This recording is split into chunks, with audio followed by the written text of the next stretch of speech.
Hello and welcome to a brand new episode of Save vs. Bourbon. We are starting a little early today, 2 minutes early in fact, and we're going to be talking about party composition. That is, we're going to be talking about what characters work well together and how you develop a party that can take just about anything your DM's willing to throw at you. Perhaps even the Tarrasque. Perhaps even the Tarrasque. Which it turns out is actually pretty beatable, but we'll talk about that later. As always, we are your co-hosts. I am Brandon. I've been a major tabletop role player for most of my life at this point, a solid 16 years.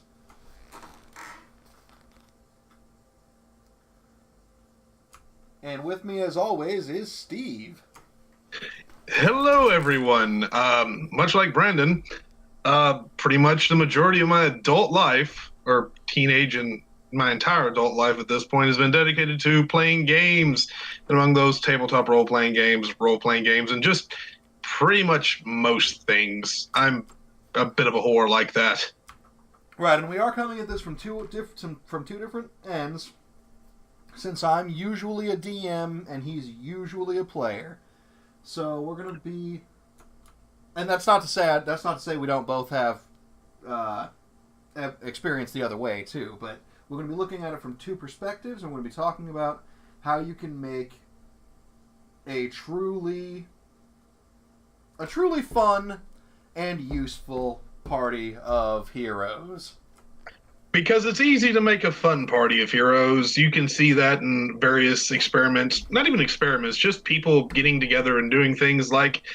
a party full of bards that are just essentially the Faerunian equivalent of Death Clock. Yes, and we talked about that last time. In fact, I would like to open today's episode with some story time.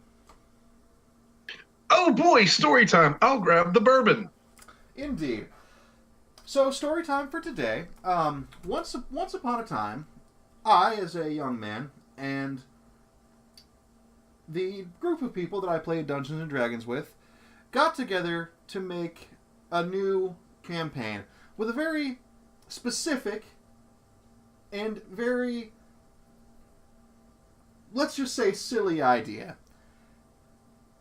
We are, in fact, bourbon shills, yes. Once we get a bourbon sponsor, I will be extremely happy. Yeah. So the point of the party was that we were going to be, all of us, wizards. A party of, what was it, 4 wizards? I believe it was 4 wizards. No, 5 wizards. A party of 5 wizards, all with different primary schools. And this was, of course, Pathfinder, so all with different abilities and all with different, designs, really.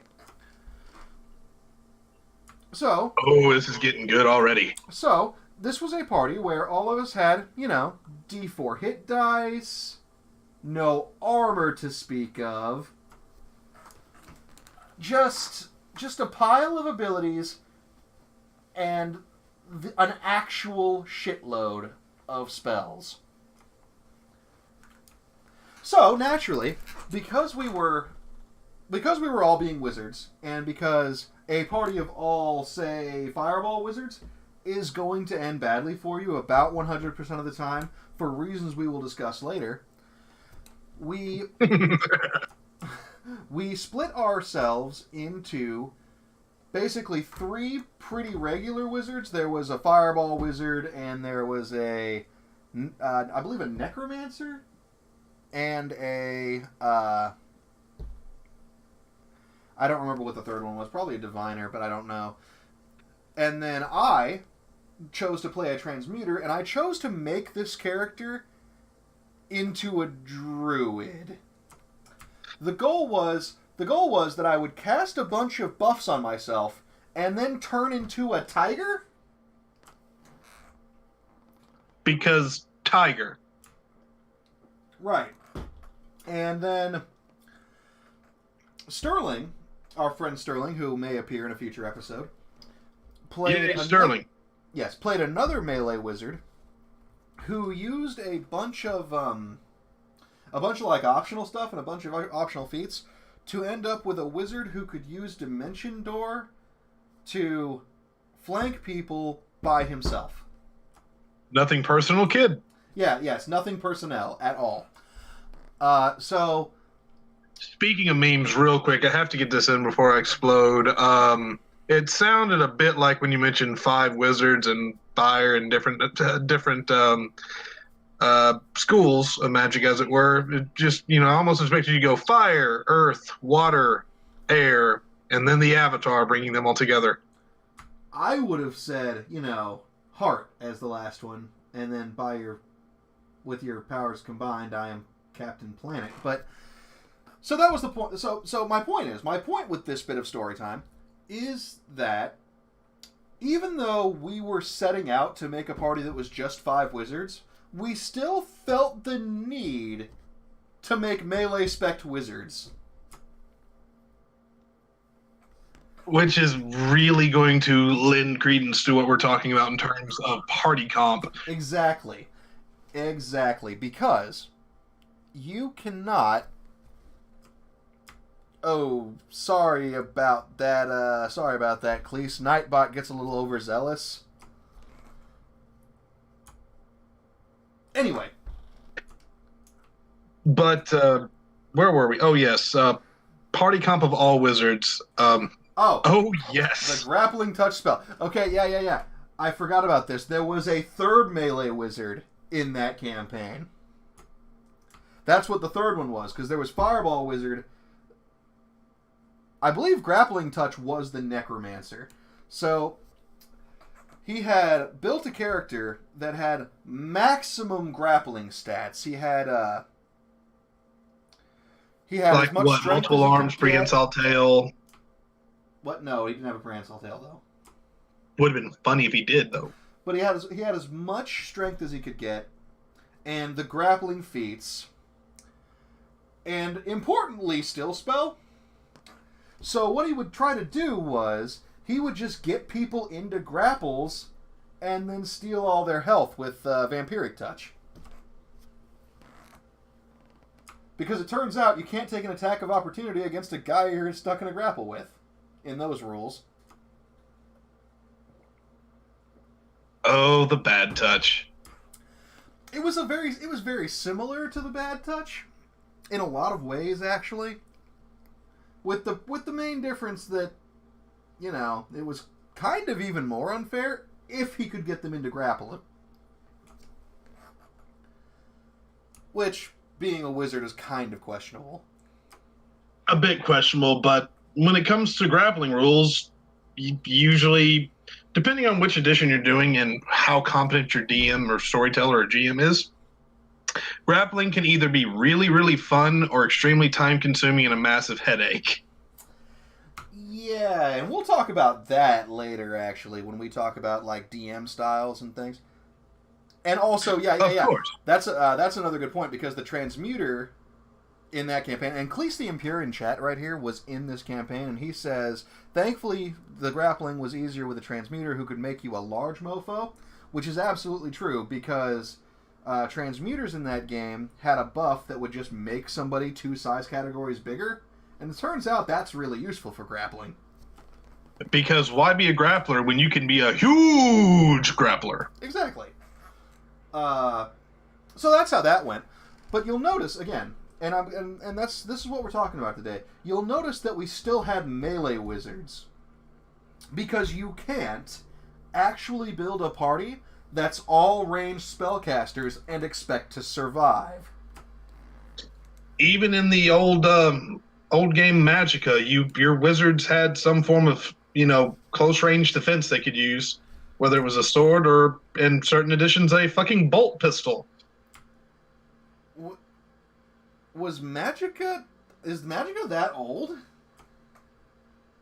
Dude, Magicka, I remember when, it had to have at least been 8-9 years ago. Okay, wow. We'll talk about that between each other, and I will feel old. So, that little bit of story time. I'm sorry, I'm incorrect. It is 7 years old. Oh my god, that's still really old. Yeah.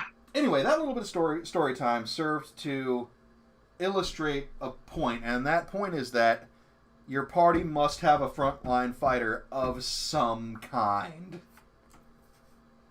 Regardless of your opinions on the matter, whether you're a dedicated wizard player or a dedicated rogue player, kind of like myself, you always have to have the meat, because there's just something unpleasant about having that horde of goblins or the zombies or, the howling maniacs from the town guard chasing you down because you nicked somebody's, poodle. You always want to have that one guy who can just kind of stand in the doorway and become the immovable object.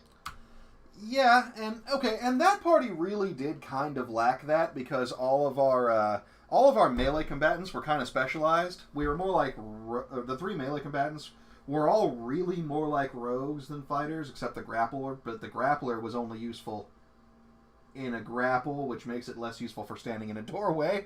But the point is, you have to have, and actually, had the transmuter, my transmuter, chosen to turn into something a little beefier, like, I don't know, muskox or something, then that would have been a reasonable tank, actually, although I chose Tiger for reasons. For reasons? Well, those reasons mostly involved death check? Mostly involved lightning bite attacks. Lightning bite. Oh, fun times. But, But yeah, that's what I'm saying. That you always have to have a frontline fighter of some kind. And it doesn't necessarily have to be a fighter. It really doesn't. You can go any way you really want with it when making a frontline fighter, but the whole thing about the frontline fighter is, and it's the same regardless of what game system you look at, whether it's a tabletop game or something like Warhammer, or even, an MMO like WoW or anything like that. Your frontline fighter, the beef, the sword and board, if you will, their entire purpose is to be the scariest, most threatening person to the things directly trying to get to your squishies. Right. And there's a lot of tactical stuff that goes into that if you're playing a really tactical game, because if your dungeon master is going to be a dick, then the goblins aren't going to fight the guy in the giant armor. They're just going to run straight for the squish wizard. This is this can easily be seen in pretty much anything involving dungeon crawls ever. Right, and we'll talk about what you do tactically about that later on. But it's important that you have beef, and that's not just true in D&D. For example, that is also true in, I was going to bring it up. It's also true in World of Darkness games. Right, because in the current campaign that we're running, the Genius the Transgression campaign, we don't really have what you would consider a meat shield. I mean, they're geniuses. So the point of Genius the Transgression, for those who may not know, is that you are literally playing Mad Scientist. And a Mad Scientist isn't necessarily a beefcake. That's just not generally how it goes. Conveniently, for that though, Steven's character just so happens to have the ability to pump his maniacal power into his muscles. For reasons, it's fine. Point is, at the low cost of basically the equivalent of mana, he can become the beefcake when it is necessary. And for those truly dire circumstances, I can take on the aspect of the dragon, if you will, and bring about a living tattoo upon my body that boosts my stats as well. Someday, we have to actually have an episode of this where we just kind of explain what in the world is going on in that campaign, because half of what you said was memes that only I will get. It is entirely correct, but that's probably either going to have to be a Genius dedicated episode or an SCP dedicated episode. Maybe both. Yeah, just disturb. Yes, disturb. And Disturb our current parties. and Steven's already failing his save, ladies and gents. Woohoo! It's been a rough week. Yeah, I believe that, man. But so we can quit, kind of talking in non sequiturs and getting off point. I think the best way to start this off is to just define a broad overview of a party composition. Right. Yeah, that's really a good way to say. That's really a good way to put it. So your real standard like order of the stick, which is a reference I get, and I don't know how many others do. I'll link it. Like a real standard order of the stick, stereotypical D&D group, D&D party. Let's say if it's a party of 5, has some manner of fighter, usually a DPS fighter, like a greatsword fighter. Either that, or you have a sword and board paladin who's just there to soak up damage and heal. Right.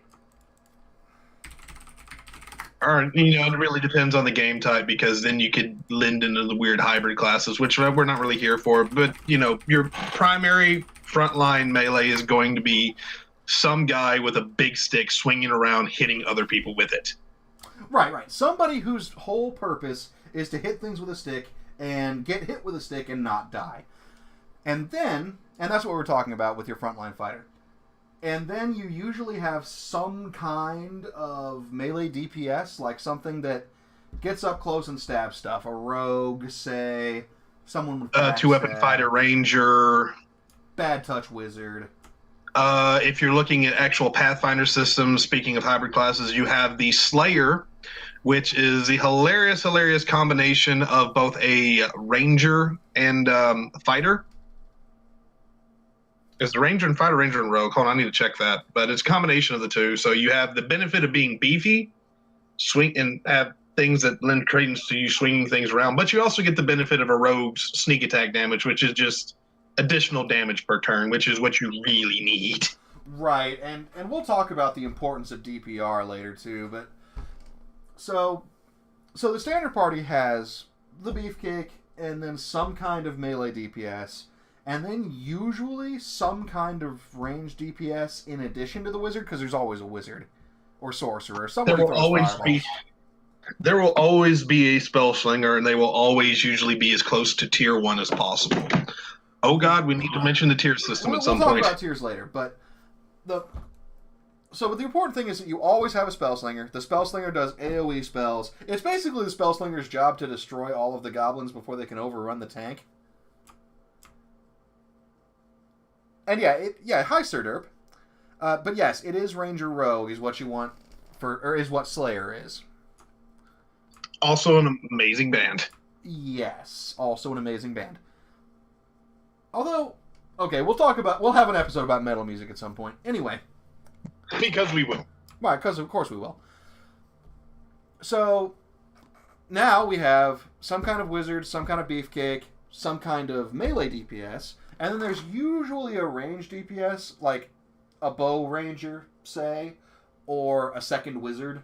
Just some extra source of damage at range. It could even be a ranged rogue if you want to do it that way. Yeah, although they can only sneak attack within 30 feet, so it's kind of questionable whether you want to do that. But you absolutely can. We can talk about the viability of that all day, but you can do it. And then finally, you generally run some kind of cleric for healing and buffs. Which, if you have a weird and it comes down to how your party comp is, because if you have a paladin in the front line, you might not have to be a cleric for healing. You could be a bard. Although you always want a cleric for healing, because always. Right. But clerics and paladins aren't the only ones who have healing spells. You could also fall back on the other kind of jack of all stats and just go for a bit of bard action. Right. Or you could just ignore healing spells completely, play 5 wizards, and trust healing potions to carry you. there's no wrong way to make a party. However, there are optimal ways to make a party. Right. Okay, so Clesium Pure says Bard OP. He is not wrong, but I think he's not wrong for reasons other than the reasons he thinks he's right. Care to expand? No. So basically, the nice thing about a Bard is that they have a combination of almost a Ranger's melee DPS and lots of buffs. Like, it's a living buff engine. Also, to a lesser extent, a jack of all skills or a skill monkey class. Yeah, but you could just have a rogue for that. I think that like where Bard really shines is just buffs, just so many buffs. But yeah, that's your standard party. That's the party you see when you, I don't know, see a comic where people are playing D&D. That is the party you see. Fighter, Rogue Ranger, Rogue and Ranger take 2 slots in the standard party. Cleric, Wizard. Unless you're playing Pathfinder, in which case they take up the same slot in this form of a Slayer. Right, but you still usually have 2 of them. Because hilarity. Right. So that's your standard party comp, but that's not to say that you have to do it that way. There's a for example, I've seen a party very recently where basically every person, I mean, yeah, or you can just swap out all the DPR and Wizard with an Alchemist if you're playing Pathfinder. Okay, so that's going to be some story time too, real quick. Can I have story time real quick as well about the whole there's no wrong way to make a party? You know what? Yes, you take story time first while I refresh my drink, and then I will have story time. Fair enough. So, I wish he was in the chat tonight, but I spoke with him earlier. He's actually not feeling well. But Rail, myself, our buddy Jaw, and our friend Donnie took part in a campaign where there wasn't very many of us. There was 4 of us because we couldn't find any other people to play. So we just ran a 3-party member campaign based around the Sword Coast of Faerun. Where it got a little bit hilarious was the party comp, and where we took all the 3 of the martial classes from 3.5 Tome of Battle. So we took a Sword Sage, a Crusader, and a Warblade. If you're not familiar with those classes, I'll expand a bit on them. They're not the most complex thing to ever come out of any kind of tabletop game, but they're interesting. Essentially imagine an RPG where your characters, have their special skills and abilities, your Tales series, your Final Fantasy, where they can swing a sword but then activate and just kind of go to the nth level. And that kind of sort of is a brief overview of the Tome of Battle martial classes, because they have these things called martial maneuvers. So my character was the Sword Sage, Rail played the Warblade, and our buddy Donnie played the Crusader, or it was vice versa. And the whole premise of it was these 3 classes are weird hodgepodge. There's no real healing involved. It's just kind of all DPR to an extent because of how we're set up. But it still kind of fell back on the same basic premises. The Warblade was up front with basically speccing in to be a great sword fighter with an animated shield because AC. So it's easier to swing around a great sword if you don't have to worry about holding a shield and being hurt. My guy went, the Sword Sage, went with a whip blade or a spiked chain, which anybody familiar with 3.5 D&D will know is hilarious because it is a weapon that gives you no restrictions, allows you to trip, and gives you 10-foot reach. So you can hit things from a distance. And then the was always kind of silly. It became less so in Pathfinder because it took away the, you couldn't really fight people adjacent to you so much. Yeah, because they made it work the way other reach weapons worked. Right, but yeah, that weapon was hilarious. And then the last party member was a Crusader, which the Crusaders' whole thing was a martial paladin class. So a lot of their maneuvers were based around getting their maneuvers refreshed and using them to heal the rest of the party. It's a suboptimal party in terms of healing because there's not very much of it to go around. You basically have to hope you burst down everything you come across. That was an interesting campaign, Now, though. that said, bursting down everything you come across is a completely legitimate response to adversity. Right, which kind of brings me to something I wanted to bring up in terms of just this weird tree that I'm forming out in my mind that I'm going to have to draw up at some point. You have your party, and then you have the two branches that come down from the party.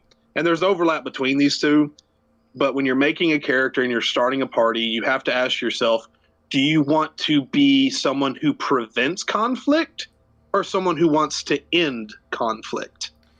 Yes, yeah. So we want. So actually, that is an important part of a party that we haven't talked about yet. Is the face. Oh, the face. But we'll talk about. Yeah.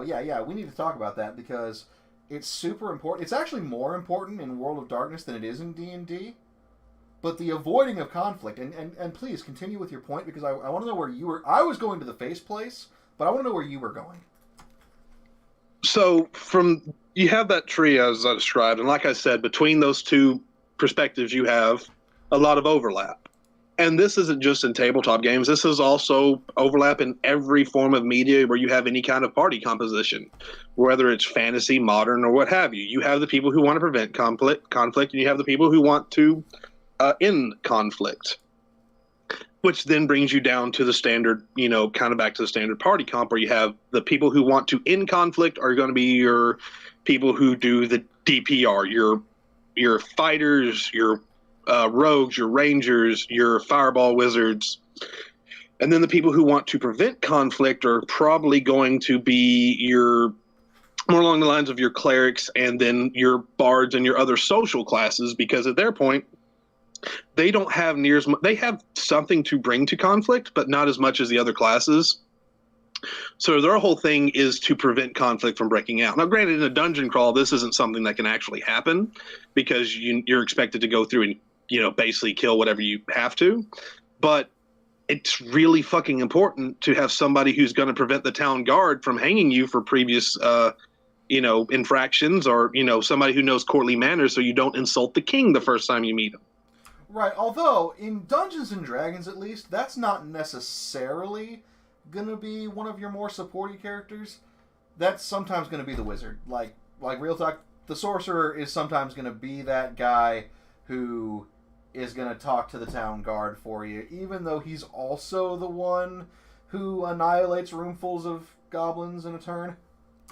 Right, like I said, overlap. But if you say you don't have a sorcerer, say you have a wizard who doesn't, base all their spell casting off of charisma, then you have to look at your places and it really just sums up how different you can make characters. Like you said, you have frontline fighters, you have wizards playing frontline fighters. You can also have situations where you have a paladin can also be a face, but you could have a rogue, a social rogue, who their stats are based off charisma and then these shit ton of skill points they have just building up their diplomacy and everything like that.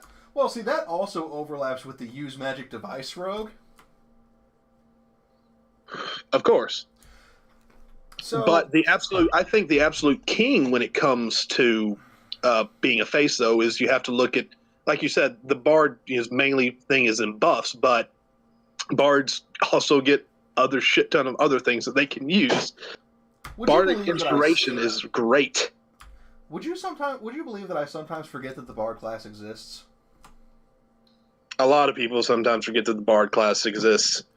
It's such a good buff engine, and they work so well as a face. It's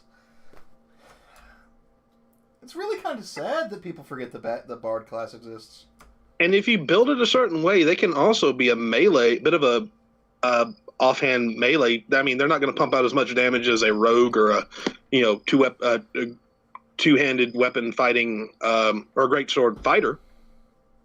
But if you give them a rapier and they can, maybe a dip in a rogue and they can get some sneak attack damage, they can help with that. Rogue on one side, bard on the other. Well, Bard does a lot of things middlingly well. That's really the reason people don't play them, is they do a lot of things middlingly well. But they do excel as a face. That is true. However, the problems with bringing a bard in is because bard gonna bard. Right. That is true. Go ahead and explain what you mean by that, because I just realized that was a meme that only I probably understood. So a bard's gonna bard basically sums up what everybody who's ever played D&D or something thinks of when a bard, and that is, their primary stat's gonna be charisma, and which means they're going to be probably a gorgeous individual, more than likely a half elf or something along those lines, because that's just stereotypical bard. They're going to play a lute, and they're going to have a beautiful singing voice, and their entire goal is going to be charm the pants off of everything they can find. Whether that be the local bar wench or the daughter of local royalty or aristocracy. And then you end up having to fight your way out of a castle because the bard deflowered the feudal lord's daughter, and then somebody gets hanged. It doesn't happen to be your party member this time, and you escape to live another day. Yep, that pretty much sums up bard gonna bard. Yeah. Just like rogue's gonna rogue. I mean, rogues are just as capable of it. Yeah, rogue's gonna rogue, everybody understands, because rogue's gonna rogue just means that by the time you have entered a room, the rogue has already stolen everything in that room. A good rogue will be sitting at court with the king, just walking around the room, stealing everything, and not being noticed. That is something I have seen done. Sir Derp IV says of bards, they are the jack of all trades, master of none. If you have a solid idea that isn't face and buff, it's easy to overlook them. That is absolutely true. Absolutely true. If you want to do something other than be face and buff, you usually look somewhere else. You just don't look at bard. But yeah, rogue's gonna rogue. There's another one of these, isn't there? Is it? Lawful stupid paladin. Yes, paladin's gonna paladin. That is another thing that is true. Now, granted, that goes into two camps when you have paladin gonna paladin. That is either an inexperienced player who is taking on the role of the paladin and just does it to the nth degree. Of course, you have your lawful good paladins, but you have some that, kind of lean a little lawful neutral, and they end up being a bit like Judge Dredd. But that's, just they're trying not to lose their oaths and everything they have to have in order to maintain a paladin, because a fallen paladin, while their tears are delicious, is essentially just a worse fighter. Yeah, thanks, Steve. Now I have to play Judge Dredd in my next game. You're absolutely welcome. But, on the other hand, if you have somebody who's a little bit more experienced with, understanding how alignments work. Does anyone really understand how alignments work? I have a bit, but you have to look at it like this. You can absolutely have a paladin who is lawful good, but, doesn't always have to let people who surrender walk. And that's one of the big things you have with paladins is if somebody surrenders, depending on their orders and their oaths, if somebody surrenders in combat, they're not going to kill them because that would be, contradictory to what they believe in. However, depending on which god you follow and all of that, a paladin could absolutely wipe out something they view to be a threat to innocence. Sure. Although, that problem is mitigated by just letting someone be the token evil teammate.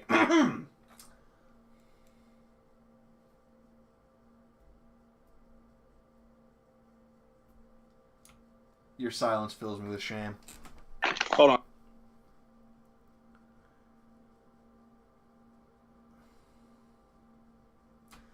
Holding on, then.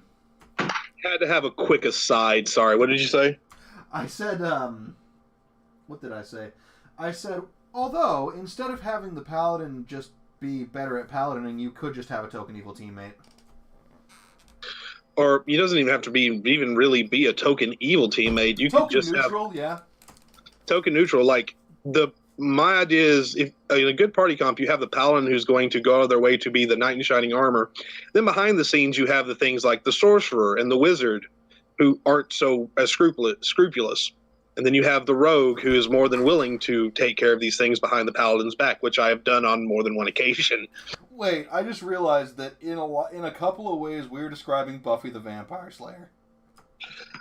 Yeah. I did not come here intending to make a Buffy reference, but it's true though. Like you see that party dynamic in a lot of media, like the quote unquote good guy, actually a good guy, actually has everyone's best interest at heart, kind of doing like really shady shit behind the back of the lawful good paladin, and you see that a lot. I mean, that's not a slight against paladins. Paladins can be played amazingly. That's true. That's absolutely true. I'm just saying that it's a trope you see. You see it pretty much everywhere. I'm trying to think of a good example.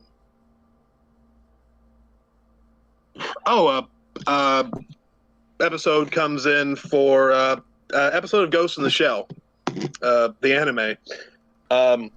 Comes into mind. Standalone complex, yeah. The one where Togusa is on trial because he, stopped the guy from harming the girl. He's going through that entire thing willing to fall upon his sword. He's, very clearly being a bit, lawful stupid at that point.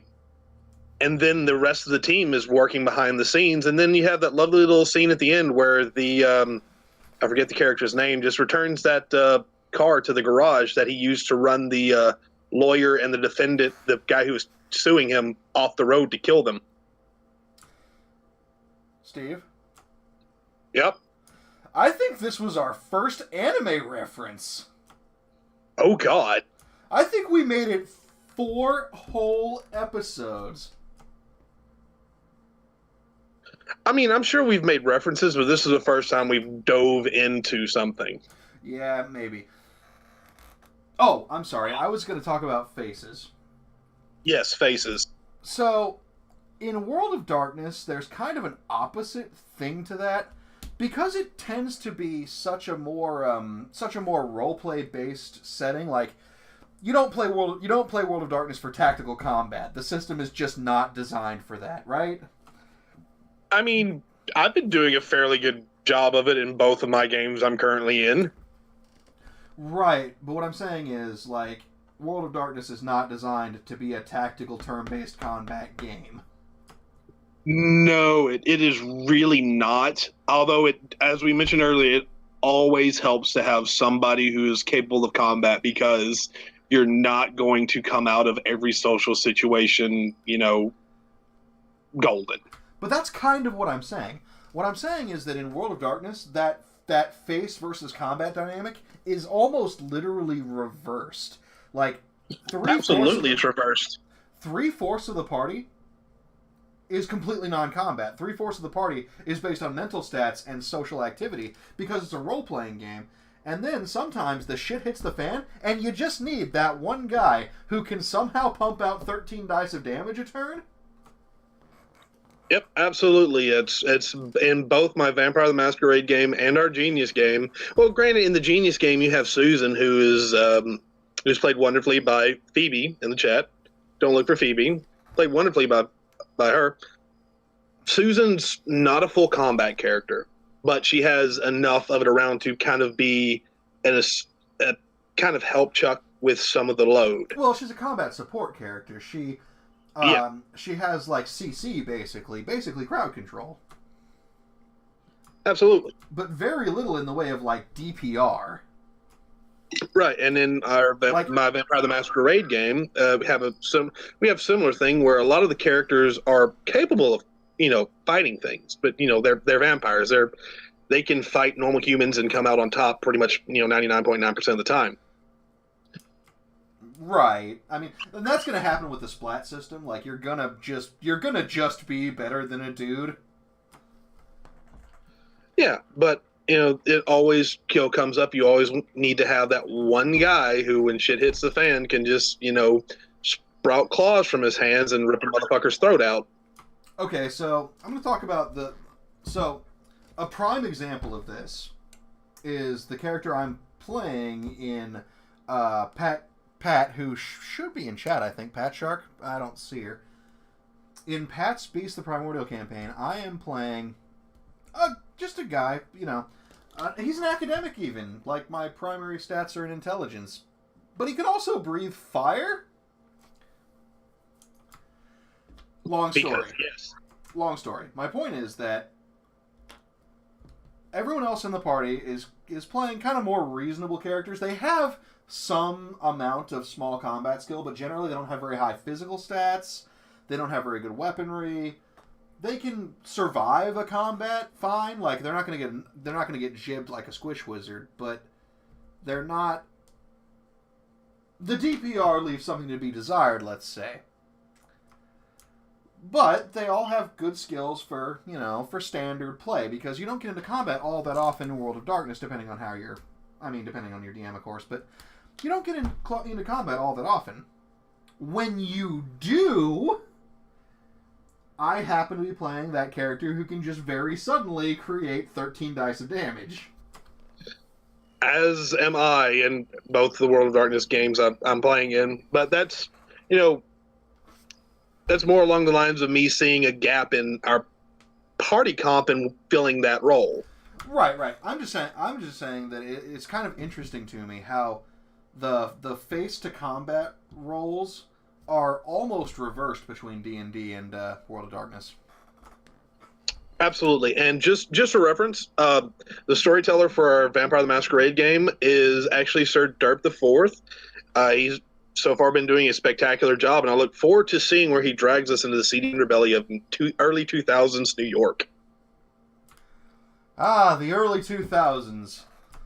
I remember that time long ago. Fucking 20 years ago. Uh-huh. It hurts. Yep. Now, I'm gonna say that I'm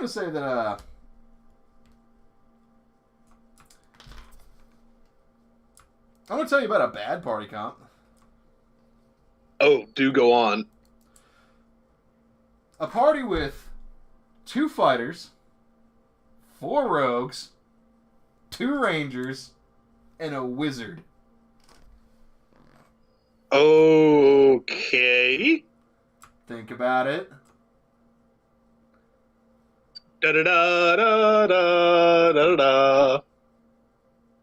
No, you don't know what I'm referring to? I miscounted. I'm drawing a blank. Ah, it's the Fellowship of the Ring. I was doing the fucking Fellowship theme song. Oh, were you? I haven't seen that movie in ages, so I missed it.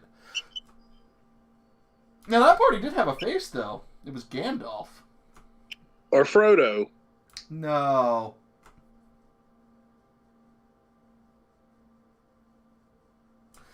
Actually, okay. My problem with the party comp in Lord of the Rings is, what precisely was Frodo doing besides carrying a ring? Absolutely nothing. For reference, see the lovely reference to Lord of the Rings and Clerks 2, because that kind of sums up his role fairly well. Would you believe I have not seen Clerks 2? We need to watch that. Yeah. So tell me. So what was the reference? Please go ahead. 3 fucking movies just walking to a mountain. The first movie is just walking. It's better when you have the actors do it because he pantomimes it so well. The second movie, more walking. The third movie, more walking, and then at the end, drop the ring in, shrug, and go back home. I mean, it was slightly more involved than that. Oh my god.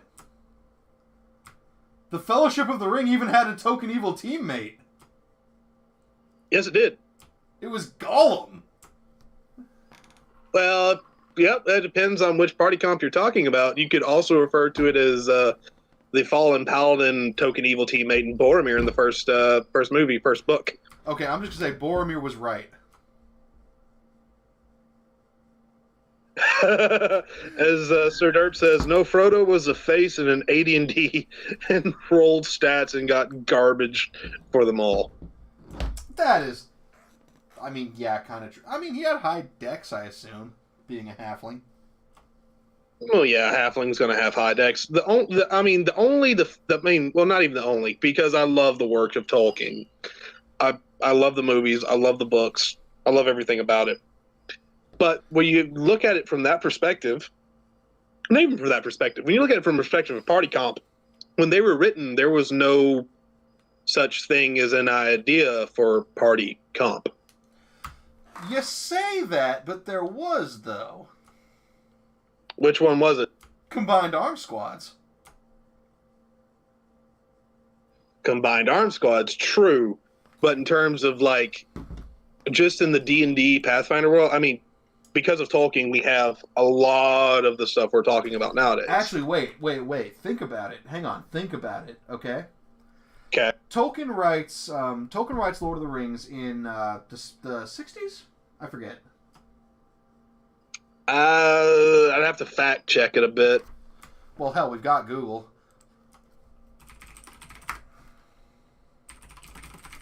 We actually need to start with The Hobbit because it came first.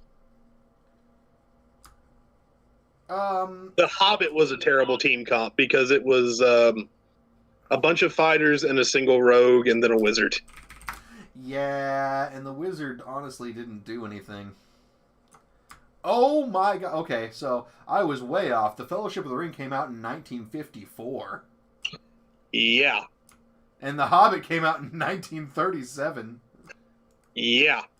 Anyway, but let's talk about that for a second, right? Because Tolkien knew something about warfare, am I right? Tolkien did take part, along with C.S. Lewis and several other writers that he was associated with, did take part in the battles of World War One. Exactly. So what I'm saying is that party comp may look ridiculous to us, but maybe there was something to it. Think about it. So that party has between 2 and 6 frontline fighters, right? Yeah, where you want your frontline fighters to hold off the enemy. Right. And you have 2 real frontline fighters, and then you've got the little guys who can just kind of stab someone in the back, maybe. They're not super useful. They're basically non-combatants. You could almost call the hobbits non-combatants. Almost. Yeah, pretty much. And then you've got basically the perfect sniper. You've got Legolas, right? And he never misses anything in the movies. No, never misses anything. And then to a lesser extent, in The Hobbit, you have Bard. Right, exactly. So you've got basically a sniper in Legolas, and then you've got these frontline fighters, and then right behind them, you've got what in The Hobbit basically amounts to a mobile artillery piece. Yeah.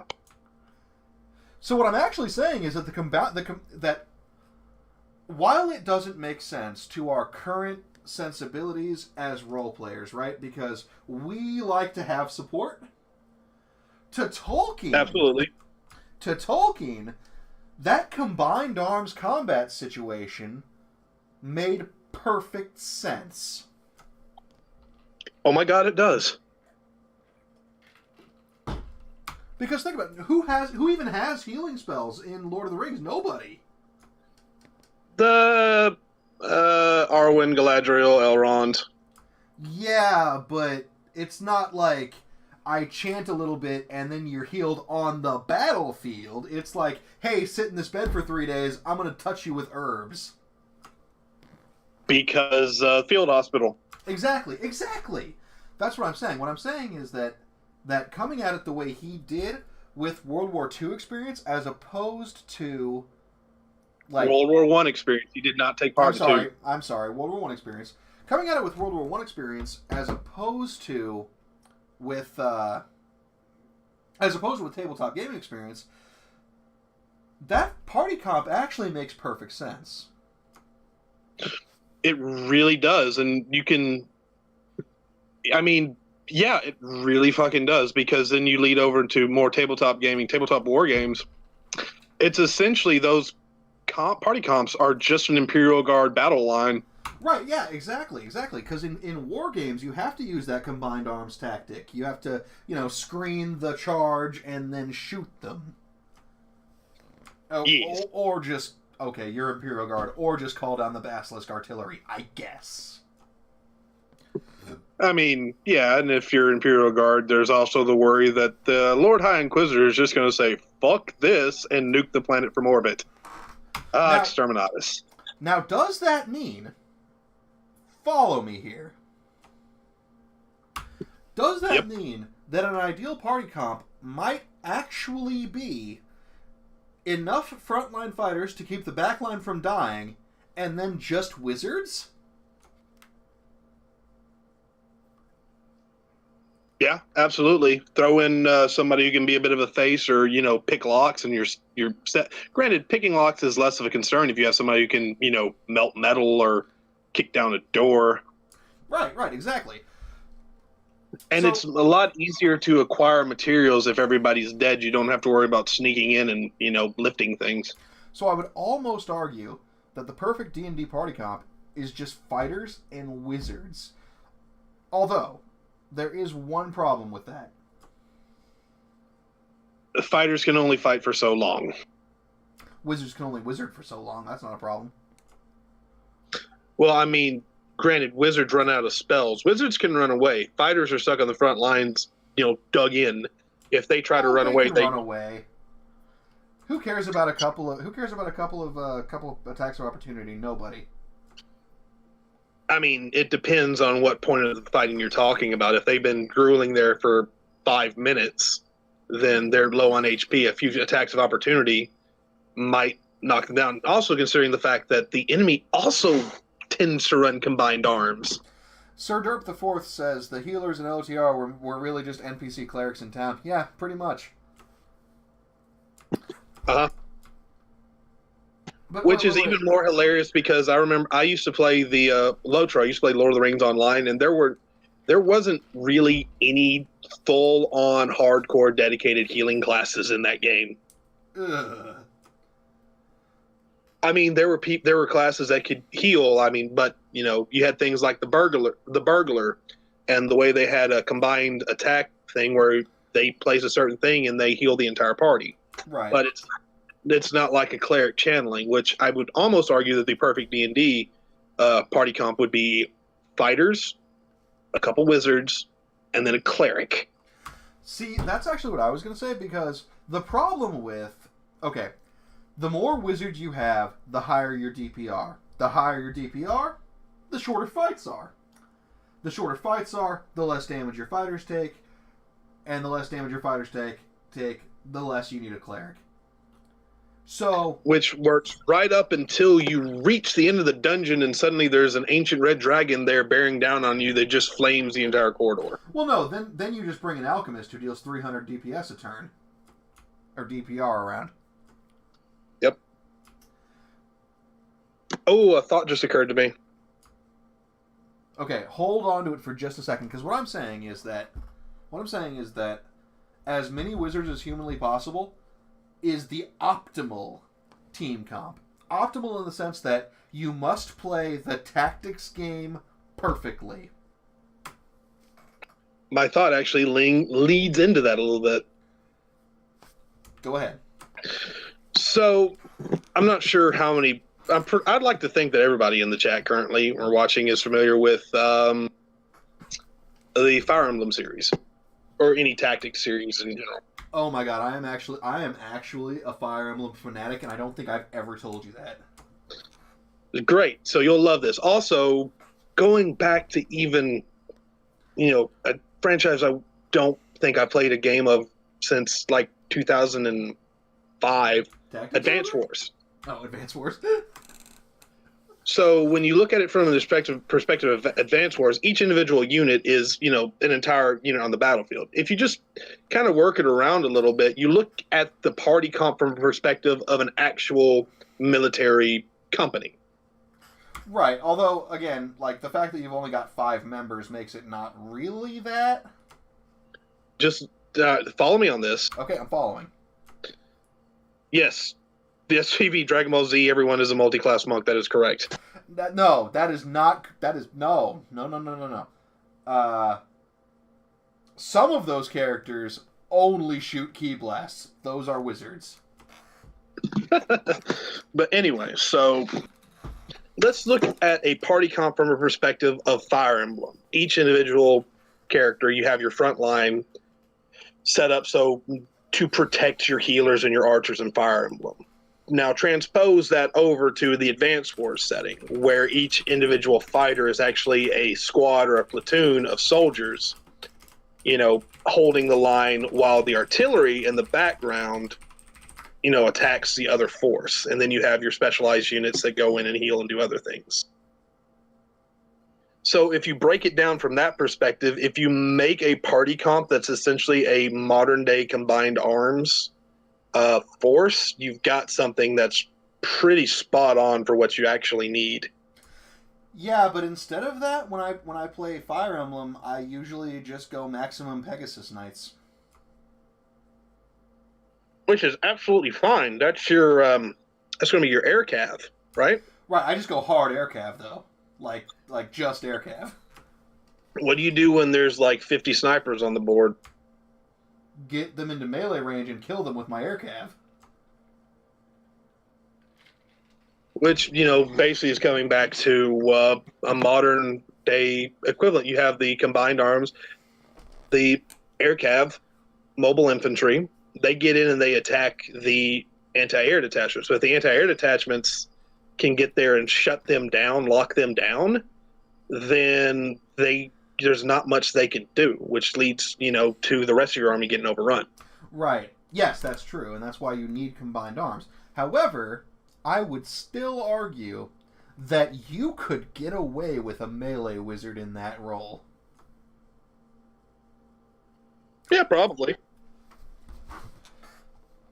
I don't mean to put too fine a point on this, but it seems to me, and this is my style of play. This is just style of play. This is how I play. DPR overall. Yeah, I kind of play the same way. You'll notice with pretty much every character I play primarily rogues or things that focus on DPR. But in other games, I focus on what's going to hit this the hardest. Right. And I kind of wish that we had a guest star or something on this program, because we're both really super into this DPR thing, and I feel like we're not necessarily correct, but I sure feel correct when I deal 20 damage in a turn. You deal 20 damage in a turn, or if you, it gets even better when you do things like 2-weapon fighting with a rogue with 2-3 sneak attack dice, and then crit your primary attack. Yeah, well, exactly. That's what I'm saying. DPR is so satisfying that it's actually hard to look past. I mean, granted, my current Pathfinder game, well, the one we were playing before we kind of hit the reboot button, I was playing a Blast Sorcerer. The only problem is you have to worry about your party members rushing ahead and getting caught in the blast. But that just goes to a moral debate on whether or not you believe they're acceptable casualties. All of my characters are some strain of evil for a reason.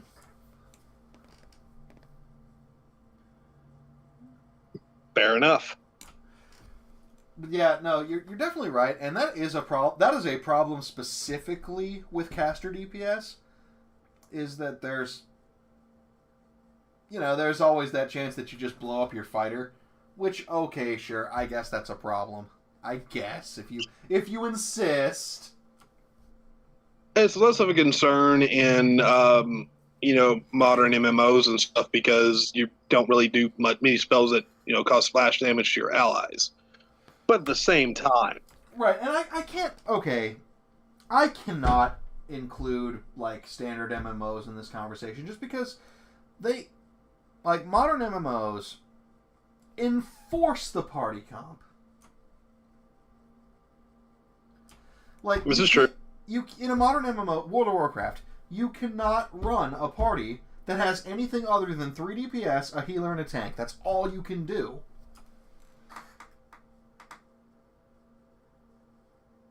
Well, all you can do now. You used to be able to do fun stuff like have 3 to 4 shadow priests, 3 to 4 shadow priests healing by doing damage so that the tank could survive. You know.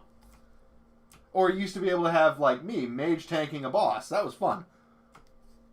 But that's just not how it works. Like, they enforce... Warframe is slightly different. Warframe and Destiny are outliers to this conversation. Although, actually, wait, now hang on. Warframe is kind of useful here. Now, wait. Because in Warframe, you can do it however you want. You can do a 4-man party that's all tanks. You can do raw DPS. You could have some support in there.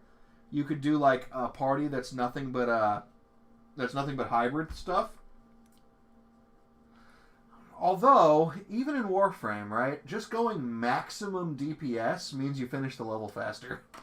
Correct. Did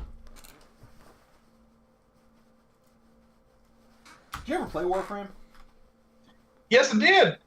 Played it on my, believe I played it on my old toaster laptop. And then I played it again on my Xbox. I crafted an ember and set everything on fire, and then I decided I was done.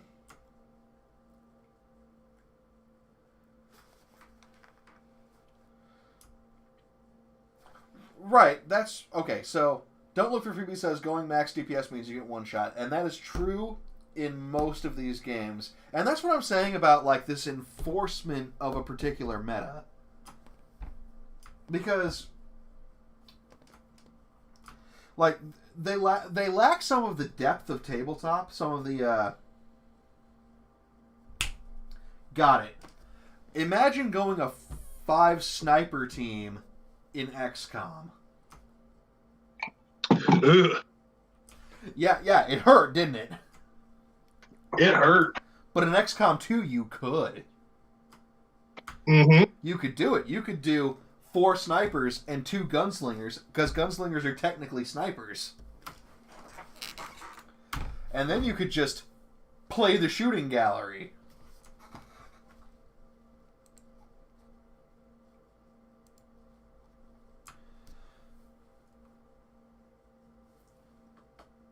Like, the shooting gallery. Right. I'm just saying that there is a fundamental difference between these kind of real-time experiences like World of Warcraft and Warframe and turn-based tactics. Because in turn-based tactics, the general rule is you don't want to get hit at all. That's a fair point. Because, like, okay, think about Fire Emblem, for example. You could bring the beefiest guy in history, but if a guy with an armor slayer walks up and pokes him, he might die, and then he's gone forever. This is a true statement. It's also something I've noticed coming up in... I didn't play any of the other games so far. I've only really started, but Valkyria Chronicles 4, you know, kind of a... It's a similar thing. You have to deal with the fact that you're on a battlefield and things get to... it's to a lesser extent because you don't have to worry so much about just one thing straight up countering anything else, because most of your units are going to have enough health to avoid things, pending, bullshit. But you've got your standard rock, paper, scissors, like your lancers in the game or your anti-tank troopers, and they'll do a lot of damage to tanks, but not much to anything else because they're fairly inaccurate. But then you have to deal with the fact that you set up your line, and if something moves within line of sight of your troops and they have range, they will gun it the fuck down.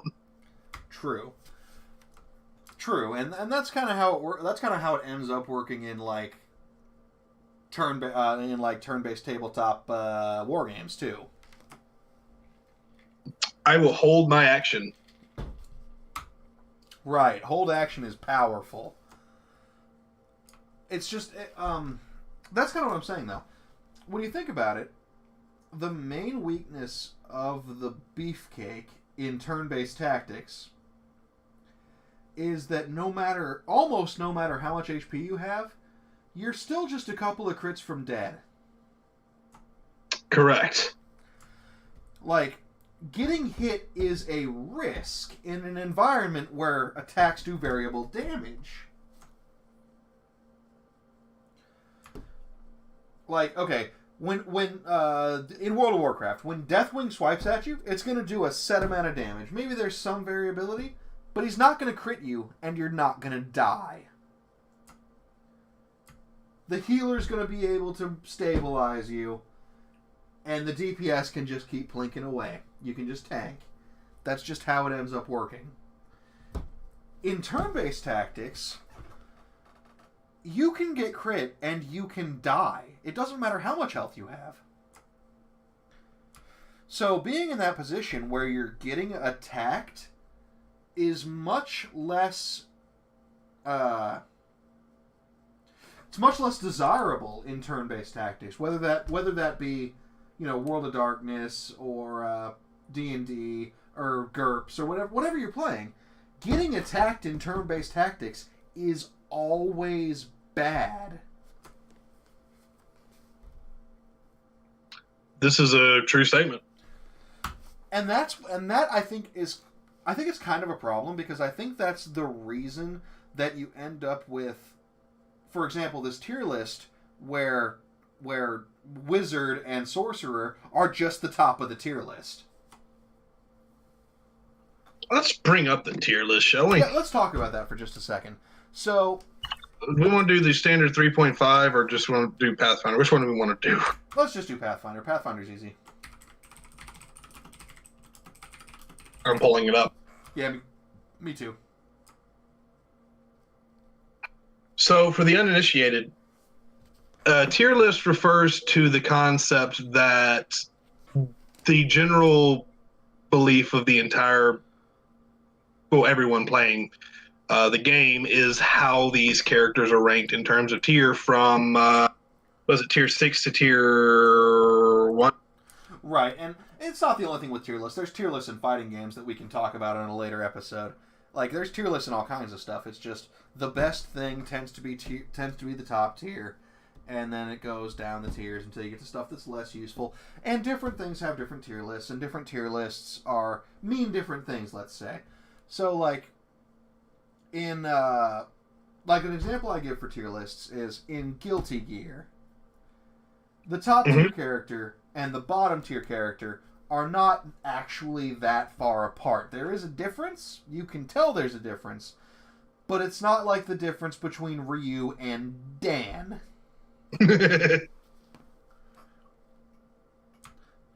So, I would say that the tier list in Pathfinder is kind of in between those things. There is not a class in Pathfinder that's just garbage. Absolutely, there is no class that's just bad. If you look at 3.5, you do have the potential for classes to just be garbage if you have somebody who doesn't put the time and effort into playing True Namer. Right. So I've actually got a tier list pulled up right here. And also keep in mind that tier lists are based on personal opinions. They're not necessarily fully statistically true, but we are going to talk about this. Correct. So just from this one I found right here, you have tier 6. Let's go bottom to top, because that's going to be interesting.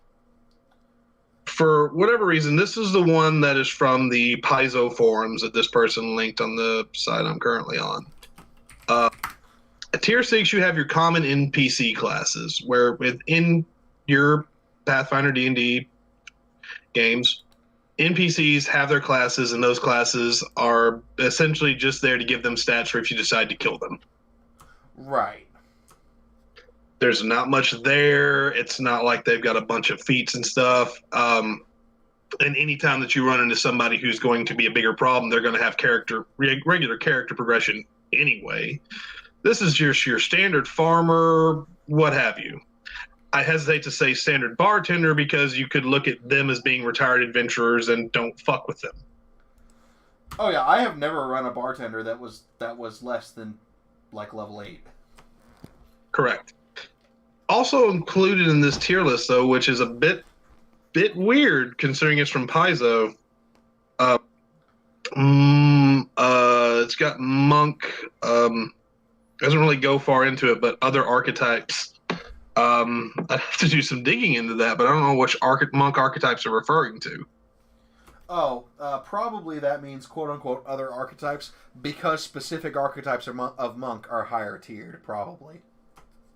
Oh yeah, but I mean, yeah, so there's some things that if you want to play your, Dragon Puncher, it's probably not going to go well if you pick certain ways about going it. And then also at tier 6, you have the Gunslinger class, crossbowman archetype. So gunslinger using a crossbow. Well, yeah, because a gunslinger using a crossbow is trading damage for shorter reload times, I guess? Yeah. Yeah, that's bad. That's like real bad. Yep. Then you go up to tier 5, and this is where you get into some more interesting things. At tier 5, you have fighters. Right, and see, we talk about how every party has to have a fighter. Like, you end up with a fighter every time. But according to tier lists, and this isn't the only one that says this, they're actually fairly low tier because getting hit, being in a position where you're getting hit in turn-based tactics is bad. Granted, you can work a fighter around where they don't have to worry about that so much. Yeah, for sure. For sure, there's, like, absolutely, there's great ways to run fighters. And just because it's low tier doesn't mean you shouldn't play it. Never let anyone tell you that. All this means is that I'm trying to remember, basically with the tier...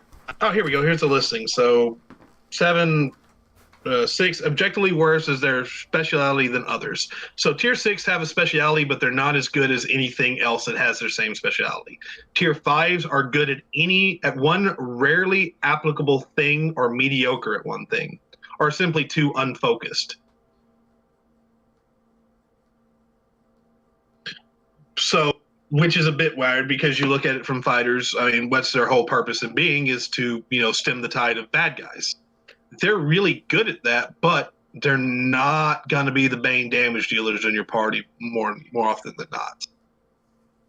They're not going to be the faces. They're not going to be the skill monkeys. They're not going to be the characters that, determine the tide of battle. However, they will be the foot sloggers in the trenches every step of the way. Those guys. Right, and that's important because... Oh, wait, hang on. Don't Look for Phoebe says, case in point, Siegfried and Soul Calibur 6. Low tier supposedly, but can thrash in a match if you know what you're doing. Tiers only dictate maximum potential, assuming perfect skill. That's not necessarily true, but it is usually true.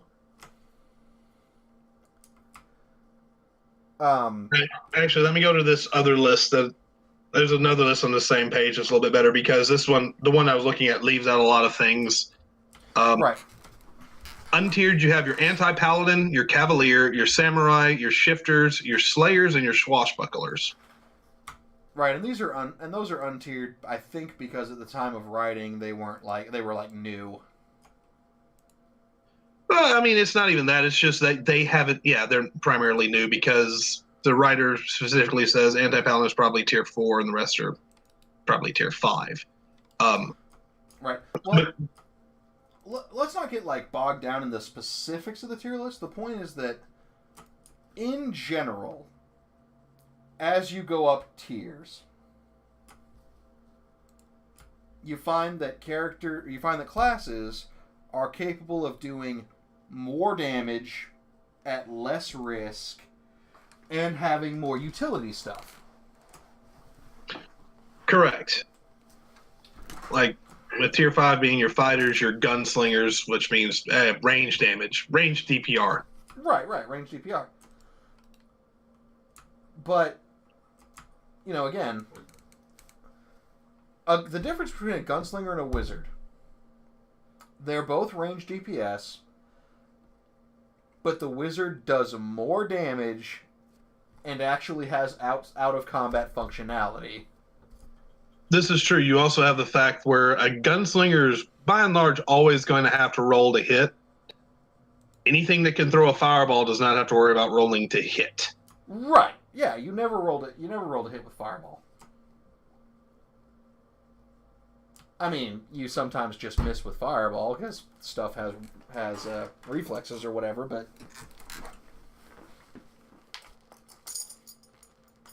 and around the tier 5, tier 6 area, depending on where you're looking at, you have your things like lower down you have your rogues, which, you know, they're a bit of a sticky subject prime and this tier listing thing because they can do damage. They're not going to do as much damage as, say, a great weapon fighter or a wizard. Oh, no. Rogue can easily outdamage a great weapon fighter. Right, but if you build that rogue a certain way, if you don't build a rogue that focuses on sneak attack, or a rogue has to be in a specific situation in order to do that. Right, yeah. Okay, yeah. So it would have been better for me to say they can outdamage a great weapon fighter in specific circumstances, which, and again, it's a turn-based tactics game, so your goal should be to create those circumstances. Right. And then you go up the tier list and you start finding your things like your barbarians. Barbarians kind of do the fighter job better than fighters, plus when they get hurt, they get angry, and when they get angry, they do more damage. Yeah, well, see, and, you know, again, the standard fighter weapon does D10s in damage, and the standard barbarian weapon does D12s. Correct. But you've also... That 2 extra potential damage. 2 extra potential damage, and... You know, and that's not just saying like everything's going to be D12. Sometimes Barbarian's going to use a weapon that does 2d6 damage compared to a fighter's like 2d4. Right, yeah, But also in the same area around Barbarians, you start getting your Rangers in. And that's not so much because Rangers are going to out-damage them, but Rangers have a lot more utility in certain circumstances with their, you know, favorite enemy and the various skills they can bring to a table, kind of like a rogue. And a melee ranger's dual wielding, so you're going to get more damage per round. Yeah. I mean, you've also... I would probably rank Paladins a little bit. Paladins are probably all right. In this area, you also have your Paladins, because Paladins are better fighters, because they can do the same thing a fighter does, but better. In terms of they actually get things like a lot of times can wear the heavy armor, and then they also have the fact that they can heal themselves. And let's not forget Smite Evil. Smite Evil. Right. Because again, in turn-based tactics, your goal is usually not to get hit at all. And that means killing the enemy before they hit you.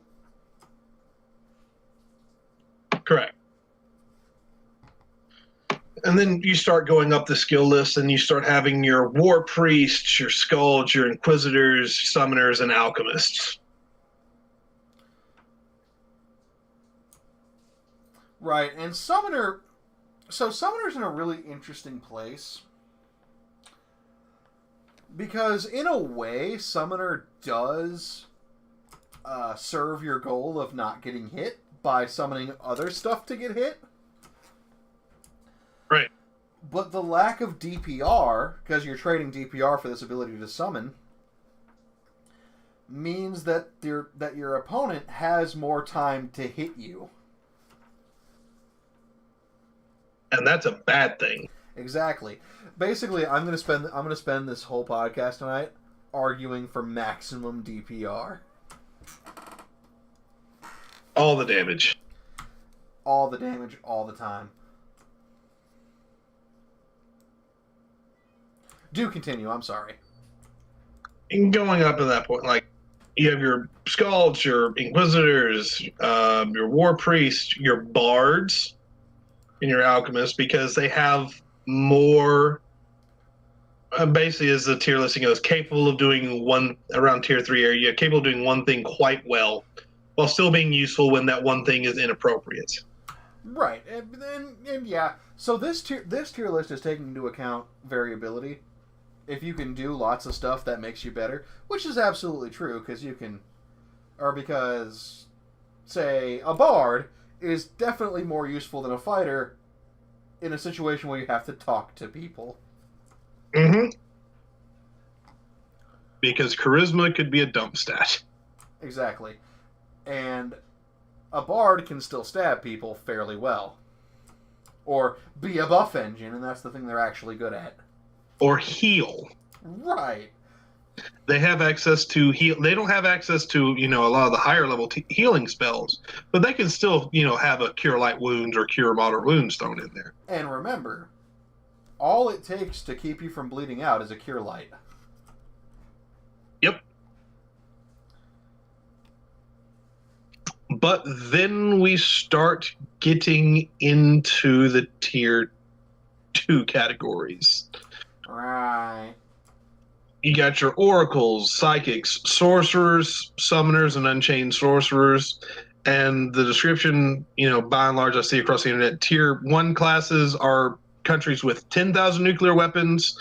Tier 2s are the guys with 10 nukes. They're still dangerous and have nukes that they can throw around, but they're not as dangerous as the country that can throw them about, willy-nilly. Right, and just for kicks, I'm going to combine these two tiers, right? Because tier 1 has your wizard and your cleric, and tier 2 has your sorcerer and your psyker. I feel the warp overtaking me. It's a good pain! Basically, the top two tiers, and again, I'm going to say this yet again, except for cleric, which I'm going to talk about, or which we will talk about in just a second, what these two tiers have in common is they do a truckload of DPR and also other stuff. Absolutely, because once you start getting into, granted, starting off, there's not a whole lot you can do. You have to kind of focus on whether or not you're going to be support or damage. Once you start getting levels and start getting access to more spells, you're just able to we need to find something in this room, or we need to find this hidden doorway. Oh yeah, I got a spell for that. Right, but you know what it's kind of like? What's that? It's kind of like being a carry in a MOBA. Yep, pretty much. Because level 1 through, say, 5-ish, for a wizard, let's say 1 through 5, because when you get to level 5 and you get access to Fireball... C'est magnifique. I don't even need to finish that sentence. Everyone knows what I'm talking about. But levels 1 through 4 on a wizard are fucking painful. They are. They're also painful for a sorcerer. Granted, I had a great DM who let me take some feats for my blast wizard. Let me do a little bit of story time here for this. For my blast sorcerer in my Pathfinder game, my Mummy's Mask game, I played in a 3D blast sorcerer I probably mentioned before. First couple levels, there's not a whole lot he can really do. As an Efreet, he gets access to Burning Hand as a special spell, and you can use it once per day. But by and large, your bread and butter is going to be Flaming Hand, which you have to be fairly close to use it, and it's going to do a little bit of damage. But it's only going to be 1 dice worth of damage. But as you level up, it gets more and more damaging. You throw more and more dice onto it, especially when you factor in certain elemental bloodlines and things such as that. And then say by level 5, this sorcerer is throwing Flaming Hands that are doing, I don't remember what it was. I think it was 5d6 plus a 10 damage on each Flaming Hand he throw, just because of the way he was built up.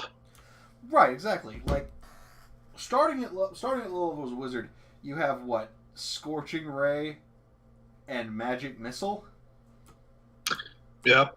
And Magic Missile's not bad, because, 1d4 plus 1 free damage, But... Plus, you can use it again. Plus, you can use it to do the little bit of extra damage against that something that has your fighter locked in melee.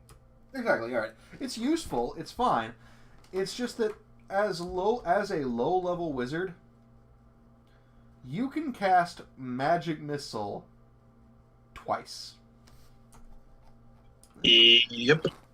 Yeah, it's not good. It's not good at all. But then you hit level 5, and the spell you can cast twice a day is Fireball. Oh, yeah, and Fireball gets hilarious very quickly. But that's not to rule out the spells that you've built up as you're leveling up, because once you reach level 5, you're adding more dice to those previous spells. So things like your Burning Arc, your Flaming Hands, your Magic Missile, you're throwing more dice on top of that. Plus, as Magic Missile goes up, as you get more dice, you can hit more targets with it. Wait. Hang on. I have it. The exact problem with the balance in Dungeons and Dragons is right here. Go on. Linear warriors, quadratic wizards. Yeah. Wizards are just exponential. Like, it's actually broken. I mean, it's not... Okay. It's not broken. Well, it is, because you have entire... If you look... Anybody goes to the internet, go and look through a build guide for wizards and your whatever flavor you're going for. And you will always find at least one wizard build guide that is titled How to Become God. Right, exactly. Like, a fighter never achieves godhood.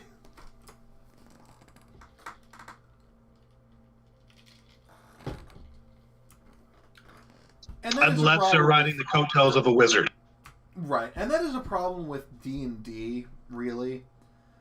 And it's not a problem that... It's not a super huge problem, because it doesn't really start to show its ugly face until, like, level 12.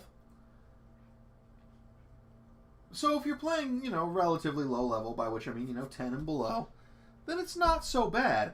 But if you play one campaign through, as I have done, I have DM'd, if you play one campaign through from about level 4, which is where we started, to about level 10, you really start to see a difference between, where the fighter ends up and where the cleric ends up. Even the cleric.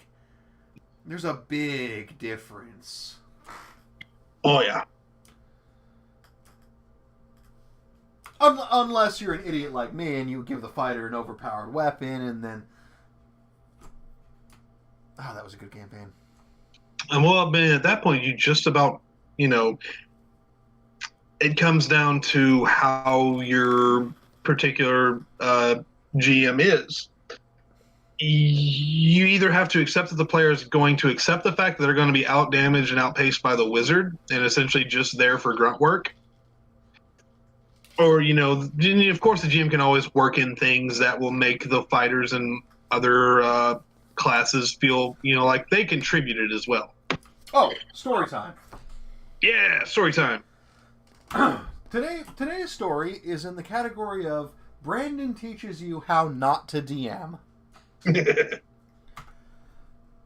The first true campaign I ever ran, and I had run like one shots and like two shots and very short campaigns before, but the first real campaign I ever ran was an evil campaign, by which I mean that it was required that the entire party be some flavor of evil. Like, I even house ruled that they could not play elves. They had to be drow. But drow had the same basic concept as elves do, right? Basic stats and all that shit. All the same. But they had to be evil. And the reason they had to be evil was that there was a big, like... what was it? I think it was a combination of an evil human empire and an Underdark invasion that had created this massive evil empire that they were a part of. Dun dun dun dun dun dun dun dun. Indeed. And this had a few of my favorite characters ever in it. Like, it had, Cleese the Impure in chat was playing Martin of the Church of Deals. Yeah. Yeah. He was actually a cleric. He was actually a cleric of Mask, but he ran Yay, that Mask, my favorite deity. Right. He ran that character as a shady businessman, and there was a guy who was playing a dark elf ranger of some kind, and there was Sterling playing a fighter. And there was this whole big political intrigue within the evil empire, and the end result of that was the party wound up killing one of the major council of this evil empire, like basically the emperor's second to right hand man's boyfriend. Anyway,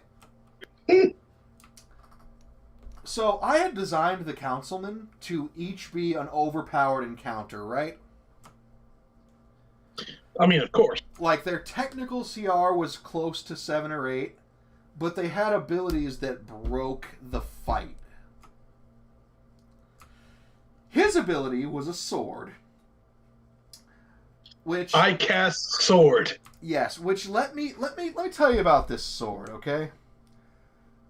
It was an ultra great sword, so a variant great sword that dealt damage in the form of 2d8 instead of 2d6, and required a massive amount of strength to actually wield. But that wasn't the broken part.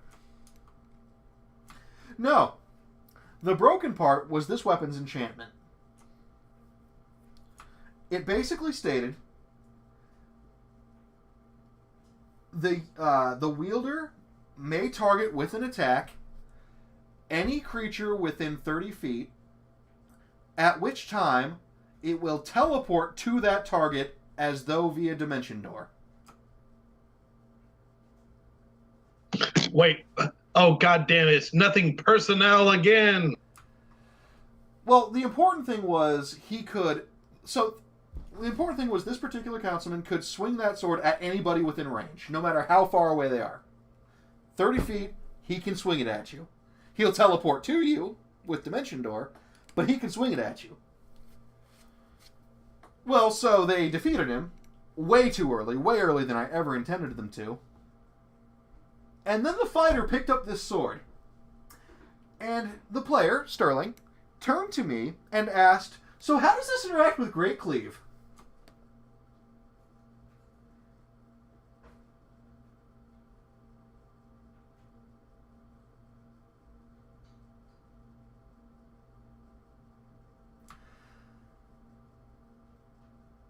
Yeah, that was a bad decision. So let me explain how it interacts with Great Cleave.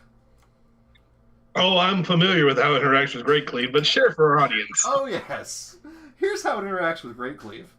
So what Great Cleave says is, if you swing your sword at an enemy, and that enemy drops below 0 HP, you can immediately make an attack against another enemy within range.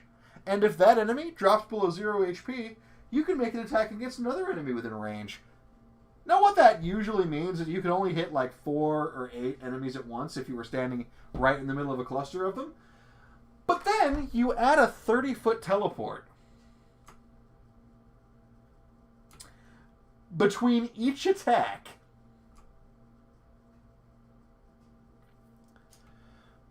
Basically, as long as he could insta-jib each person in a room, he could kill every single target in a single turn.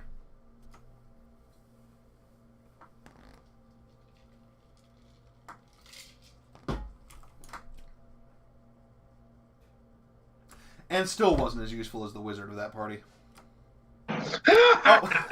Oh, Suzuki74 says he has to clarify. It was not Dimension Door. This Suzuki74 is actually the person in question. He was playing this character, so let's listen to his clarification. Or read, as it were. Well, I'm gonna read it out loud so everyone can hear it. Yeah.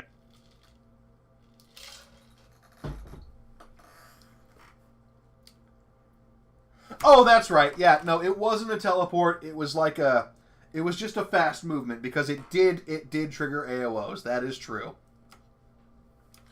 So as he was going past people, they could attack of opportunity, but he could immediately transport. Okay, you didn't need to bring that part up, Suzuki.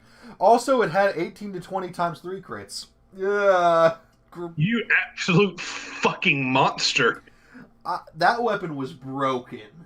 I designed it to be broken because the councilman fights were supposed to be broken. But, like, I didn't count on having... And this was an early campaign for me, right? This was the first one I ever ran. I never counted on my party actually getting their hands on that weapon. But still. And I will be right back, Steve. I'm sorry. Story time? So it's time for Steve's vamp session? Yes, it is time for Steve's vampire session. Well, I was more referring to vamping in terms of buying time while you go and pursue your other obligations and get more beverage. However, the obligation in question is peeing. Nah, well. Anyway, as we've been kind of going over party comp, things can go badly fairly quickly depending on how your party is set up. If you don't have your frontline fighter, then suddenly your wizards and your squishies are exposed, and they don't really like being shanked in the ribs. Conversely, if your wizards and your squishies aren't up, there's nothing to really help stop the ancient black dragon from casting or not so much casting as using his breath weapon to just kind of rot away the entire front line. It ends up being something akin to, well, combined arm tactics and codependence. Regardless of what your thoughts are on any other class, you have to depend on these other classes in order to get through it all.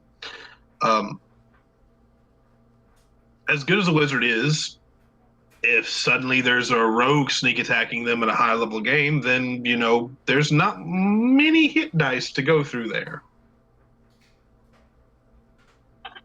Just in the same way, if an ancient red dragon has left a mark on one of your comrades, that allows them to track them.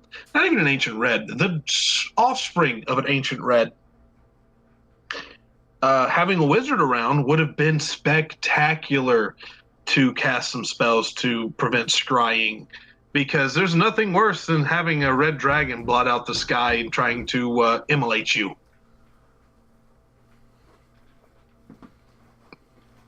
A little bit of give, a little bit of take. In terms of the vampire campaign, as I mentioned earlier, I'm predominantly playing a gangrel. Rejoice. Gangrels are hilarious because they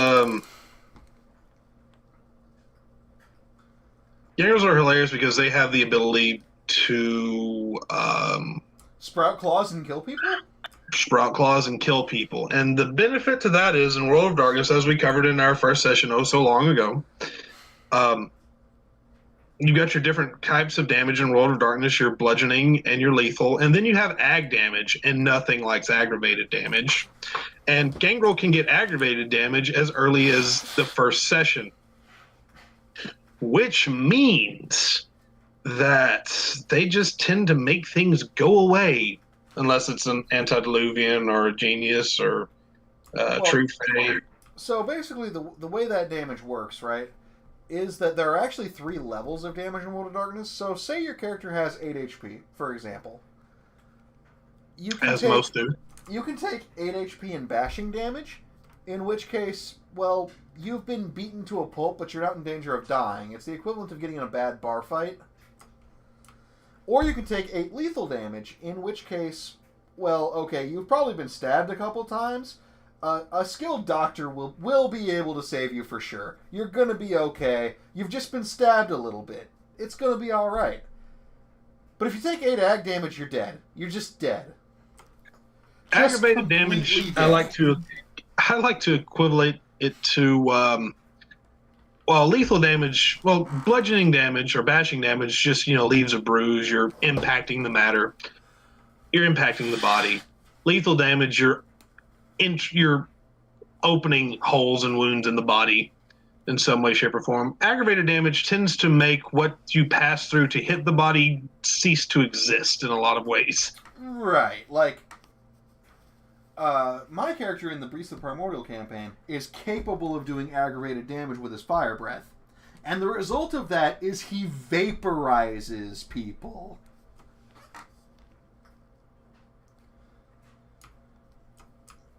So being able to deal aggravated damage from the get-go in World of Darkness is extremely powerful, is what I'm trying to say. Oh yeah, aggravated damage is always hilarious. Granted, it's not the end-all be-all. As I mentioned, as my character, the fighter in our Genius campaign, found out, aggravated damage doesn't always solve problems. No. Turns out it can't solve every problem. Well, but this is, again, that's a basic difference between World of Darkness and D&D, that no matter how combat capable your character actually is, there's always a bigger fish in World of Darkness. There's not always a bigger fish in D&D. Yes, there is. I mean, I guess. I mean, if you just want to stick it to Faerun alone, you've got like beings like the King in Copper and the Ancient Reds of the North, and what silly names those things have. The King in Copper is absolutely fucking terrifying. True. Although, I do look at epic level monsters as more of a puzzle than a fight. Take the Tarrasque, for example. It's giant. It's terrifying. It can annihilate full parties in a single round of attacks. It regenerates from anything you try to do to it. It regenerates from death itself after a little while.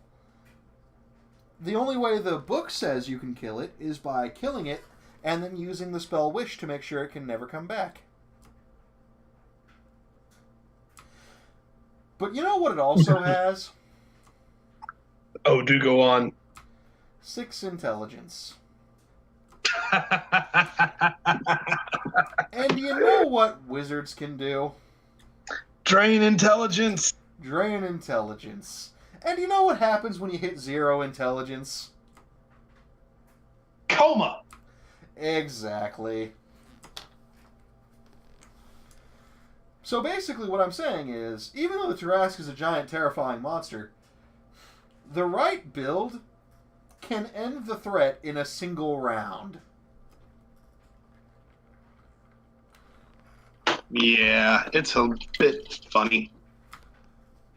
Oh, another way I saw to defeat the Tarrasque involved 100 bards on 100 Pegasi. Oh my god, I haven't heard this. Go ahead. With 100 bows. So basically, each bard uses Inspire, giving each bard a +1. And then each bard fires a bow. The end result of that is that the Tarrasque takes so much damage it just dies. Like, you do have to have 100 level 1 bards to pull this off. But you can do it. I mean, that's just a Bard's College graduation prank right there. Indeed. The reason for the Pegasi is so that the Tarrasque can't reach you before you get it all set up. I mean, also because it looks hilarious. Well, yeah, obviously. Somebody worked it out, right? And figured out that you could hire 100 bards and rent 100 Pegasi if they were available, because there's tables for all this, in the book. You can do all of this for about 5,000 gold. That's just clearing out a couple of crypts. I know. That's what I'm saying. That's what I'm saying about epic level monsters. They're not as threatening as they are puzzling. At least in D&D and Pathfinder. Right. If you get into World of Darkness, you have the Antediluvians. Right. In World of Darkness, the godlike entities are properly godlike, and you cannot fight them. True Fae, for example. A True Fae is not a person. It is a region, and if you don't have a nuke, you can't fight a region. Granted, I think given enough time, a genius could take out a True Fae. Yeah, by nuking a region, did I not just say if you don't have a nuke? I mean, I'm absolutely sure that I could make something by the next time we have to investigate that involves launching a nuke. Okay. We're going to talk about this Genius campaign later, but I really feel like that would be a bad choice. What do you mean going around nuking all the things that are godlike entities in the World of Darkness? Is it a bad choice? Yeah, it's a bad choice. Oh, I agree, but it would be fun to see it tone out. It would be funny.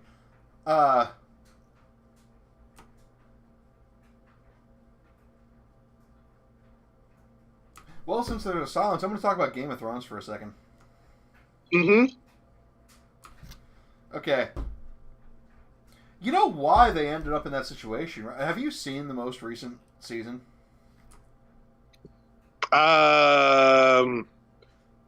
Not every single thing, but I've seen various, big moment parts.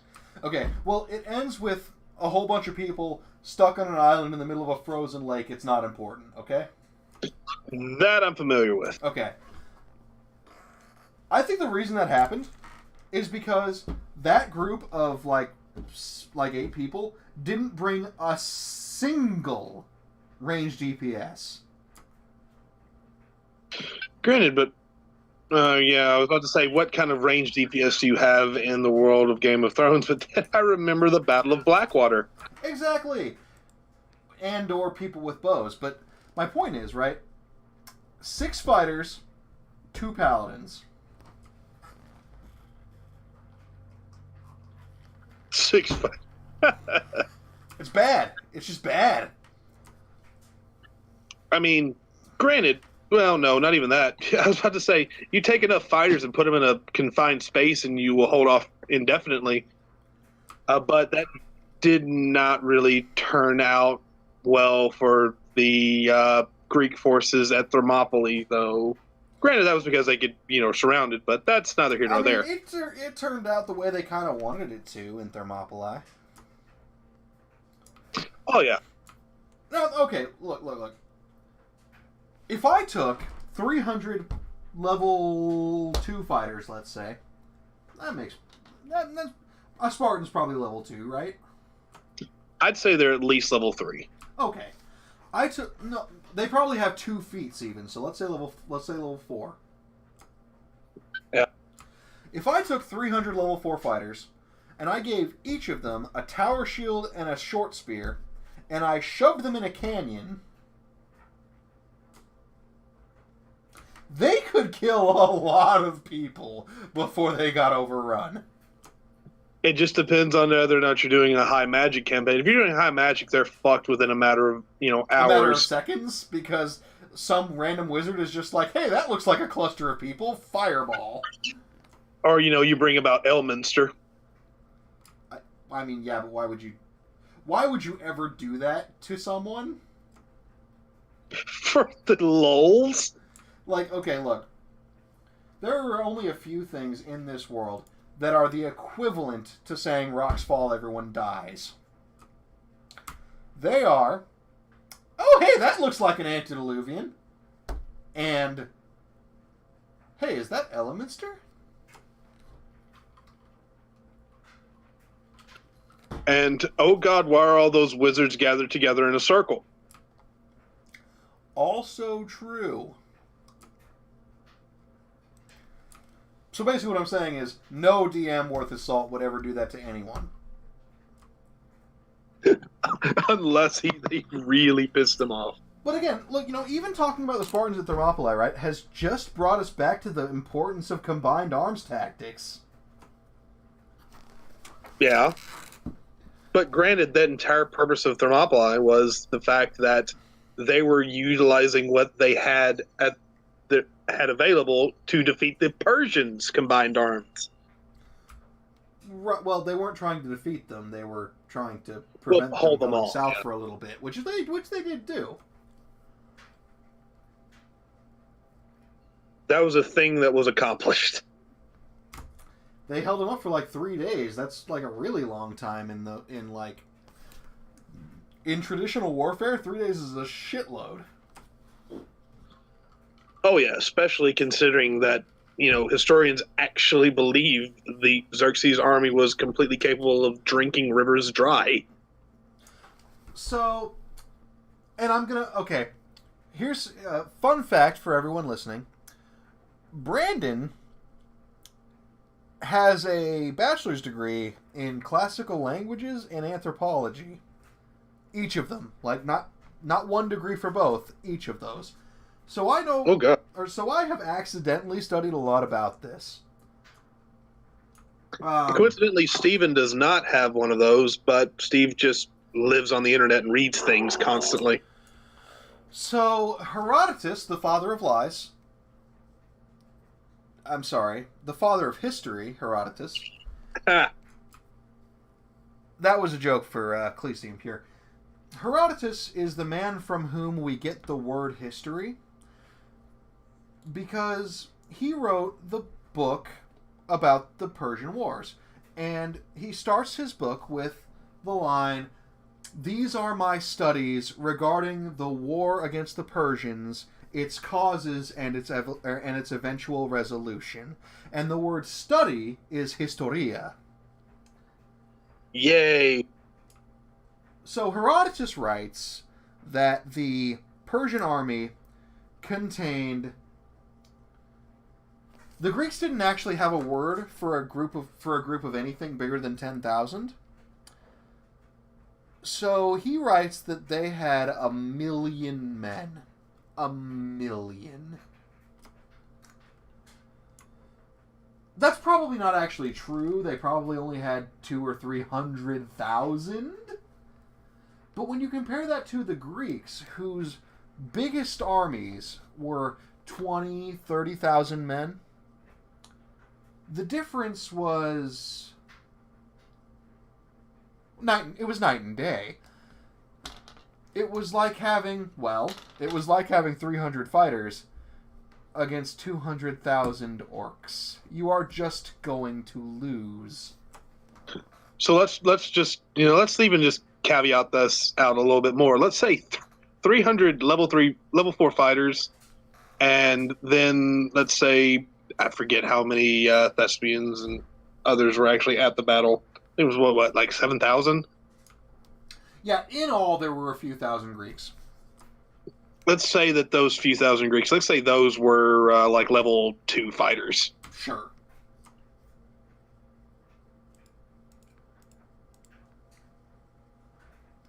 Right, exactly. And all of them against what was essentially a few 100,000 warriors, and the Immortals, which were probably, a few tens of thousand elite warriors or potentially fighters. We don't know. We don't know exactly how the classes would have lined up. The point is that... What is the point? Why did we talk about this? Combined arms and party comp? Combined arms and party comp. Because you can hold off a horde for a very long time with just a bunch of fighters, because they've got high AC, they're hard to kill. But in order to actually beat them, you need artillery. In the form of wizards or basilisks, heavy batteries. I mean... But that's also going to the aspect like frontline combat in a setting such as this. When you look at your majority of team comps, though, a party's not a frontline fighting unit. No, it's not. But we kind of ended up closest... here. And the party ends up getting outnumbered. it doesn't matter what situation, or it doesn't matter what game system you're in, your party ends up being outnumbered. Either your DM has decided that you need to fight 20 goblins, or you've pissed off a drug cartel, and the world of darkness is turning against you, and you have to ask your enemy if they want to play rough. Either way, your party ends up outnumbered because you're just a party. You're an adventuring party. You're going to get outnumbered. On a complete, like, geopolitical scale, most of your parties are going to essentially what could be kindly referred to as special operations groups, special forces. You could say that, like, well, for example, I talked about that evil campaign that I ran. They were spec ops. That was their thing. Like, they had... The backstory, basically, was that they had each done something to piss off a councilman, and the council had decided to send them off to do basically a spec ops campaign to accomplish some very specific goals for the Empire's upcoming war. So when you look at it that way, the party was spec ops. I mean, yeah, any party is that way because you end up, anytime you end up working for any major kingdom or government, it's essentially like, oh, we need you to go do this because we're not going to send hordes and hordes of our soldiers to do that because they're better spent elsewhere. Right, it's exactly. Either you have to look at your party comp as either being special operations or mercenaries. By and large, are always mercenaries. Well, but mercenaries usually end up being spec ops too, because what else are you going to do with mercenaries? Put them on the front line with your soldiers? All they'll do is mess up the formation. Granted, a lot of times your mercenaries are going to be your retired, to refer back to TV tropes, by and large, semi-retired badasses. True. But basically what I'm saying is, regardless of the situation, in any turn-based tactics game, your party is going to end up being outnumbered, and that's the point where you just require artillery. Splash damage is a glorious thing. Like, there is a very specific reason that every time I have ever played Imperial Guard, I have run 9 Basilisks. Same here. No, you run Russes. I run Russes and Basilisks. I run Mech Guard. I know you do, and it hurts my soul. Why, would you rather I play just Gunline Basilisk? Yes! We'll talk about that later, but basically... That's another episode. Basically, the really quick argument we just had there was whether you want a tank that can, go upfield and hold positions and shoot things, or whether you want a tank that just sits behind your lines firing giant mortar shells forever. And I am a personal fan of the second one. That's why I've been talking about how wonderful wizards are this whole time. Oh, absolutely. But there's arguments either way. Our group, our RP group, is running a D&D campaign right now that I don't think has a single wizard in it. I'll have to look. By and large, I think because neither one of us is able to play in it. Right, if I had the time. Granted, if I had the time, I'd probably play something like a rogue, and yeah. Right, their group has... It's a bunch of hybrids, it looks like. They've got bards, they've got paladins, they've got all kinds of hybrid classes that are mostly melee. And as far as I can tell, no wizards. That's not necessarily a bad thing, though, because... No, not at all. Not at all. Hang on one second. But yes, that's not a bad thing at all. Because hybrid classes... Actually, let's talk about hybrid classes for just a minute when I come back. 1 second. Okay, so more talking on my behalf. Not even on my behalf. I failed my save again, but I really don't know where to go with this. But just kind of tailing back to the whole special operations group for any kind of party comp. And you see it everywhere. You have a small group of people who have classes that are superior than the general public. Means they're going to deal more damage. They're going to do more things. They're going to be better able to accomplish goals set out to them than just, go hold this pass. Granted, the standing army can absolutely hold that pass, but, sometimes you need somebody to disrupt a supply line or take out the evil lich sending hordes of undead against your guys. Or take out the orc chieftain who's sending the horde of orcs against your guys. Or take out the orc chieftain who's sending hordes of artillery against your lines. Artillery, artillery, artillery. Never not. So, what granted, are you talking about? artillery's only is, good up until the point that, somebody bigger and powerful doesn't decide to come along and just nuke everything from orbit. Right, but at that point, you're really no longer playing D&D. You're playing Dark Heresy, and that's a whole nother kettle of fish. I need to run Dark Heresy, I really do. Anyway. I would play, but as somebody who actually has played Dark Heresy, along with Sir Derp, who was our GM for that particular campaign, we had a very similar party comp to everything else. We didn't really have much frontline stuff, but we had the socialites, and then we had, of course, we had the tech priest who felt the machine spirit's pain. And hit stuff with hammers. And spent 45 minutes casting a sacred litany of shutting off on an elevator after he'd found the switch, and after everybody had wandered off, then he switched the switch. Pain and suffering. Okay, anyway, I was going to make a point about hybrid classes. And that was that I feel as though hybrids work best together. Absolutely. For example, if I was in a party that contained a fighter, a druid, and a wizard, let's say, I'd probably pick a rogue. But if I was in a party that contained a paladin, a ranger, and a spell sword, I'd pick a bard.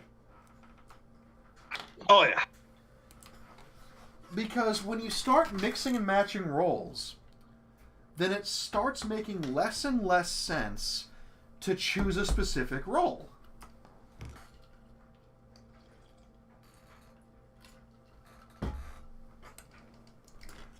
Like, there is no... maybe I would just pick a wizard because more DPR never goes amiss no matter what party you're in. But I wouldn't look at a party that contained a paladin and a ranger and say to myself, this needs a fighter. Or even a cleric. It's just, like, at that point, once you look at a party that's got all of these different hybrid classes, it makes the most sense to just play a hybrid. Because at that point, it lends itself to being more of a group effort to resolve problems. Right. At that point, you look at this group and you're like, well, nobody has a specific role. Everybody has at least 2 roles. So I need to have at least 2 roles. And not just because of, like, the fact that everyone has at least 2 roles, so I'll have more to do if I pick a hybrid, but also because in a turn-based tactics kind of way, there is a cricket on my shirt. In a turn-based tactics kind of way, it makes the most sense when you have all of these, basically every hybrid class is basically melee, more or less. So at that point, it makes the most sense to just kind of go all in and be more melee. Yeah, to a point, yeah. Like, Because your party has already kind of abandoned the basic structure that we talked about, where you have at least 2 ranged DPS, at least 2 melee DPS, and some kind of support. If your party has already abandoned that in favor of being all hybrids, then why not just follow suit?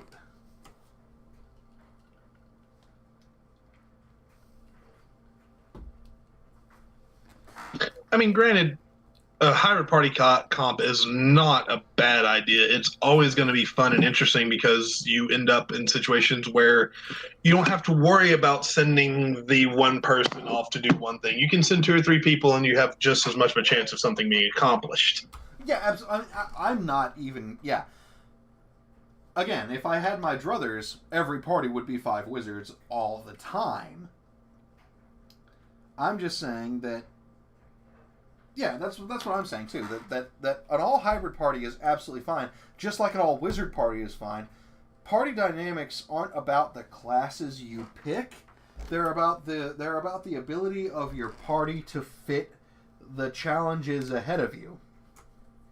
Speaking of all something party, the all guardsman party. That's actually a really good example. So, the All Guardsman Party, and I'm going to post a link in just a second, but the All Guardsman Party is an example of a party where you would not think it would be very good. Basically, an Imperial Guardsman is the lowest rung of an endless totem pole of more and more powerful creatures in the 40k universe. And in theory, an Imperial Guardsman is the lowest rung of the entire Imperial Inquisition, and especially in Dark Heresy. Can I tell the story about the setup? Go ahead. So the All Guardsman Party comes about when a group of dedicated role players get together to have a marathon session one day, and their game master hands them out rule books for a specific game called Only in War, also in the 40k setting. Only in War is essentially you make characters that are a part of a Imperial Guard regiment. They are grunt soldiers. That is what they do. They have a gun, they have some armor, and they go off to fight the enemies of mankind. Granted, the enemies of mankind tend to be 9-foot-tall genetic monstrosities, omnivorous, omnicidal insects, the actual demons they dream up, and severe BDSM addicted elves and other things. So they're kind of a little outgunned. And so the story essentially progresses. They make this regiment and they make characters, but they still know about kind of what's going on. So they make a lot of characters. They make probably 200 characters for the course of this weekend event. And through various circumstances, they end up with 36 at the end of it all. And then he hands out a new rule book, because in the Warhammer 40k story system, you can kind of merge things over quite a bit, because it's a slightly different system from D&D and World of Darkness. It's based on a D100 system and chance dice and things like that. And then he just basically tells them, welcome to the Inquisition. And at which point it is 4 people, 4 players who are controlling nothing but Imperial Guardsmen through the course of a rip-roaring adventure through chaos. Indeed. And it's delightful, and I highly recommend everyone give it a read, because or a listen, because there are great YouTube channels that that do dramatic readings of the story, but I would recommend Cloak and Dagger, personally. Also me. But the point is that the All Guardsman Party represents a very interesting party dynamic, where it is enforced that every single player be the lowest possible tier character. And it works. And the reason it works is because they have all chosen different roles for themselves that they fit. They create, or they tactically, they create situations where the roles they've chosen for themselves, despite being nothing but guardsmen, are almost ideal. And absolutely, and the players are really, really good at playing those roles. And the players are really, really good. And that's an important thing to talk about, because it doesn't matter as much. Okay, from a turn-based tactics perspective, yes, you have to have this ideal party comp with these ideals, or with this ideal, situation. And messing up on your turn-based tactics is a really good way to die when your DM is a dick. If your DM... Okay, not even a dick. I'm sorry. If your DM is here to play a game, if he wants to put challenges in front of you and see you defeat them in turn-based tactics, that's fine. That's a kind of DM. And against that kind of DM, you want to be running maximum optimization. You want to be running, you want to be running your tank... You want to be running your tank clerics plural, guarding the line for your blast wizards plural, when you're talking about that kind of turn-based tactics. But when you're talking about a game more like World of Darkness, or more like the way I tend to run D&D, that's more roleplay heavy, that has more intrigue and stuff to it, then you don't need to optimize quite so much, because you can expect that the turn-based tactics is going to happen sometimes, but that's not the point of it. The point of it is the roleplay, and the point of it is the story that we tell together. And yes, somebody could bring an all-wizard party to my campaign, and we could have a jolly old time of turn-based tacticsing it out, and developing a game session where it really is the party against me, and we just have a fun board game. That's fine. But it's not necessary. It's not necessary because I run games that are a bit more intrigue involved. I run games where your party needs to have a face, and it might be useful if the people who aren't the face also have some points in bluff.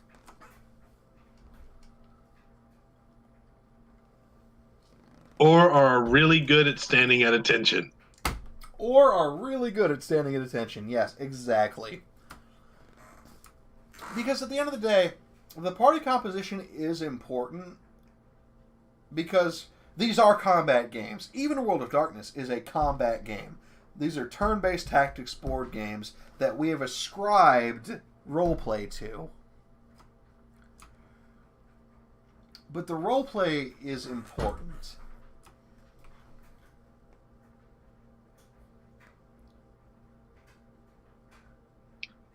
Roleplay is always important in these kind of situations. Right, in all of these games. And again, that's just my feeling on it. You can just run a turn-based tactics turn-based tactics D&D campaign. That's fine. But if you're going to run D&D as a turn-based tactics game, you're going to get 2 clerics and 3 wizards. That's going to be your party every time.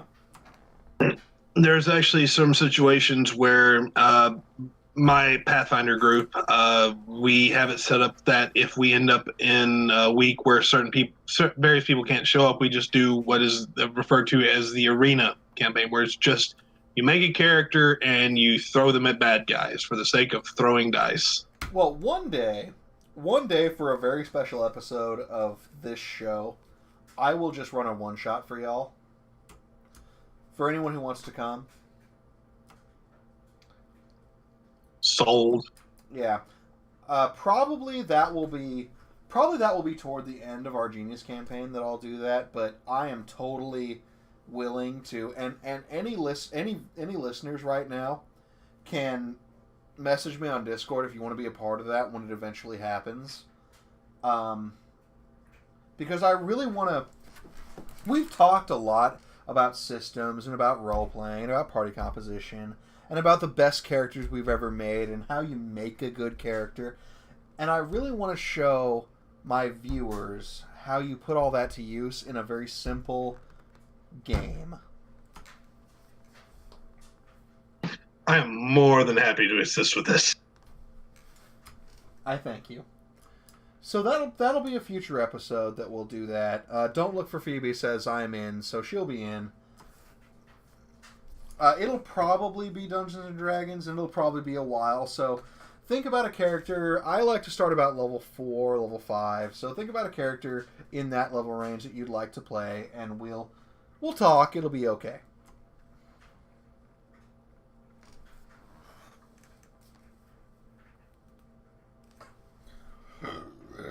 Would you like to talk about party composition, Steven? I would absolutely like to talk about party composition. What you got? In terms of, but in which regard? In terms of this potential thing? In any regard, talk. Oh, all right. So yeah, absolutely. And you see party composition in literally everything. Everything. As we mentioned before, the granddaddy of Dungeons and Dragons, which is, kind of the step uncle of a lot of tabletop games. You got the Lord of the Rings, you've got the party comp in there, but you also got it in a lot of modern franchises and shows and games and stuff as well. It's not just about swords and boards and throwing magic, and it's not even just about the grim darkness of the far future. There is only war. You see it in media too. Yeah. The Avengers, let's say, they've got a party comp, right? They've got rogue, ranger, fighter.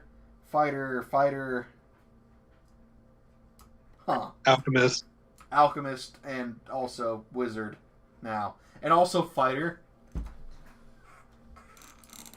And fighter and gunslinger fighter. Yeah, true. I find the Avengers an interesting case because they have zero support. There is not a support character in that cast. Jarvis is not a character. Before he becomes Vision. Jarvis is a robot. He provides tactical support, and when you get into more modern-esque things, you have to deal, in realistic modern fantasy, you have less of a situation where you can have clerics and healers and mages. Like if you look at, if you want to do it in a modern perspective, look at a modern comp for, say, competitive shooter games. Hang on. Suzuki74 says, calling Thor a fighter is a bit narrow. That is true. Thor is not a fighter, he is a spell sword. Also, Hulk is a barbarian. Also true. And Mass Effect does it too, though they condense it down to basics. Yeah, they do it as well.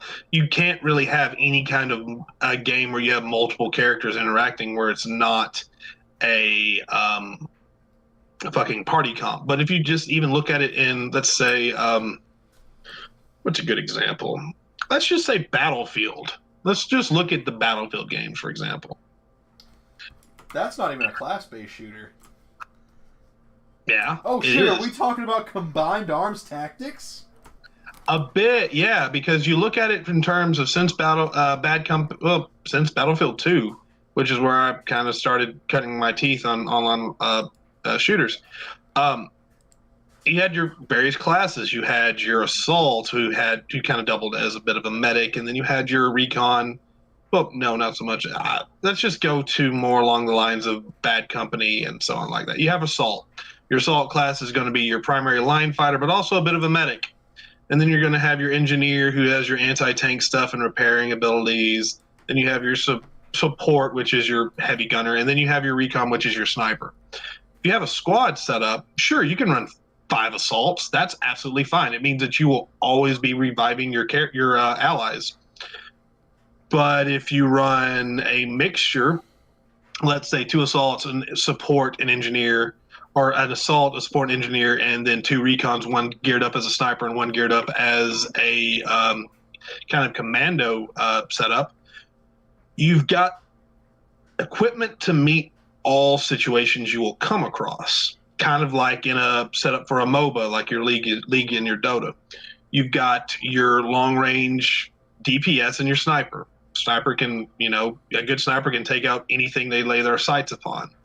The support's good at pinning down the enemy and restricting their movement, where you have the assault and the commando type advance up and take out the threat with the engineer taking out anything heavy that shows up. Party comp isn't just a thing for these swords and boards. You have it in that. Like I said, you have it in Battlefield and other shooters. You kind of base upon your gear. Yes, it's less about classes. Granted, when those classes restrict which gear you can bring, it's a little bit more class sensitive, but you want to gear it up in such a way that you have a combined arms go at things. Because, a company, a squad of riflemen's fine and dandy. That's great. They can pump out a lot of firepower. Right, and in Battlefield at least, a squad of riflemen will usually do it. Like, you don't usually need more than that. But that squad of riflemen's not going to do much when a tank rolls around. Right, then you kind of need that combat engineer. You need that combat engineer, or you need the recon class with C4. Right. And you see that in a lot of games, and I think that the reason for that is it's kind of true to life, In medieval warfare, right? You had lines of guys with shields, there's your fighter. You had lines of guys with bows, there's your bowman. And sometimes somebody brought a cannon. Or a trebuchet. Or a catapult, or a ballista. The Scorpion. Yeah, that's what I'm saying, though. I think that the reason turn-based tactics ends up being that way, and not just turn-based, I guess, but tactics, the reason tactics ends up being that way, where this combined arms approach is the best, is because when you've got a limited number of people, combined arms just ends up being the best. Yeah, because it means you have solution to most situations you will run across. Right, and that's just how it is when you're not in a real army, Right. Right. I think this is going to be a bit going off topic and less of games. Looking at an interesting composition for, I don't remember if anybody but me will remember the movie Kelly's Heroes. Nope, the only movie I remember is Stripes. Stripes. Stripes is glorious. Kelly's Heroes is a Clint Eastwood movie. Then I feel like I've probably seen it, because I think I've seen every Clint Eastwood movie, but I don't remember that one. So it kind of follows a group of, I believe they were infantry. I don't think they're rangers or anything special. Which is a whole nother topic when we dive into all of that shit. Essentially, it just boils down to they discover a plot by the Germans to hold a bank with gold in it. You know that storyline you've seen in a lot of shooters and movies where that ragtag bunch of misfits go behind enemy lines to rob a bank? Kelly's Heroes did it. Probably first, I believe. And you'd have an interesting party company. Like, yeah, it's a rifle company. There's nothing really particularly special there. You've got your various, the specialities they factor into everything. They're sharpshooters, they're, all that stuff. But then you start bringing in the fact that they start roping in part of an armored company into their little ensemble.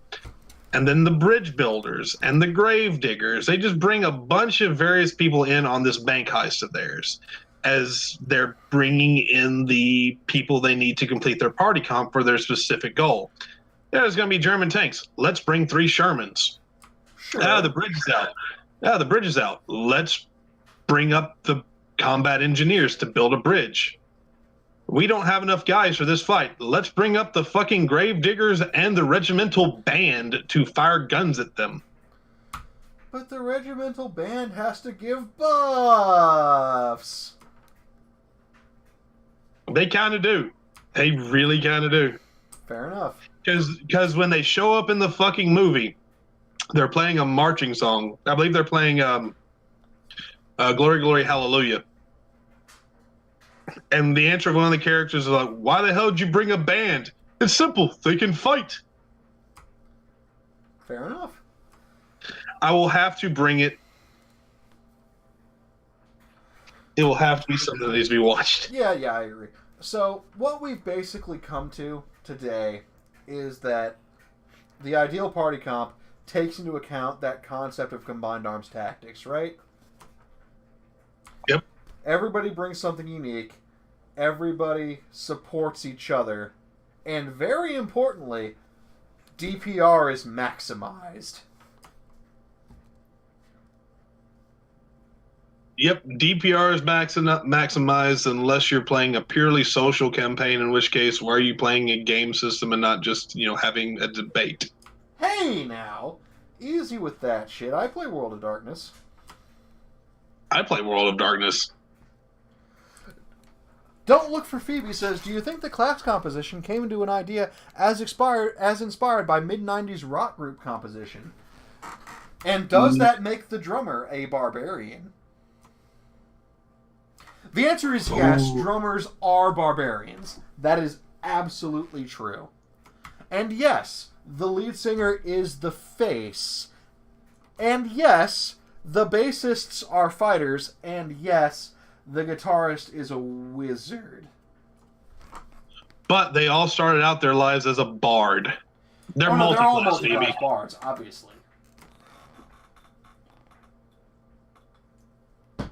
Oh my god, now I want to play Brutal Legend again. Brutal Legend is literally half of the best game I have ever played.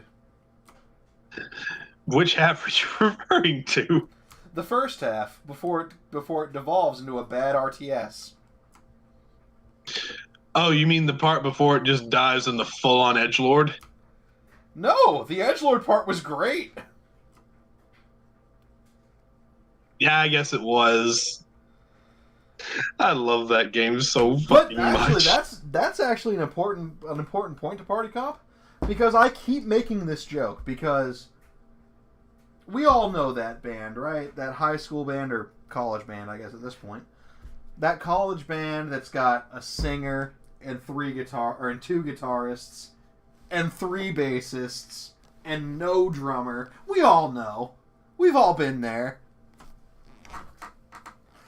I know those guys. You do know. See, everyone knows those guys. That's what I'm saying. Oh, no, I'm not talking about, like, I know of them. I probably know that band personally. You don't. You really don't, because I'm quoting John Dies at the end. No, because I've been to shows with bands like that, and I've talked to them and hang out with them to this day. Exactly, that's what I'm saying. You gotta have that party comp. It doesn't... Okay, I could see a band that was 5 guitarists. I've watched a performance that's 4 guitarists, but granted it was like Eric Clapton and Buddy Guy and Stevie Ray Vaughan and fucking B.B. King. I was gonna say I've watched a performance that was 4 guitarists, and it was mariachi, and they were great.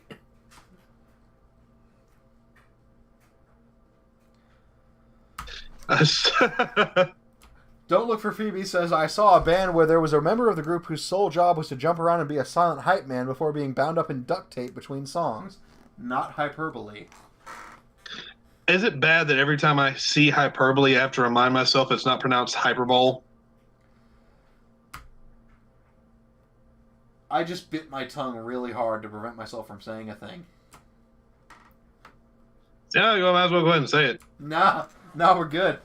Anyway, it wasn't about you, Steve, don't worry. Fair enough.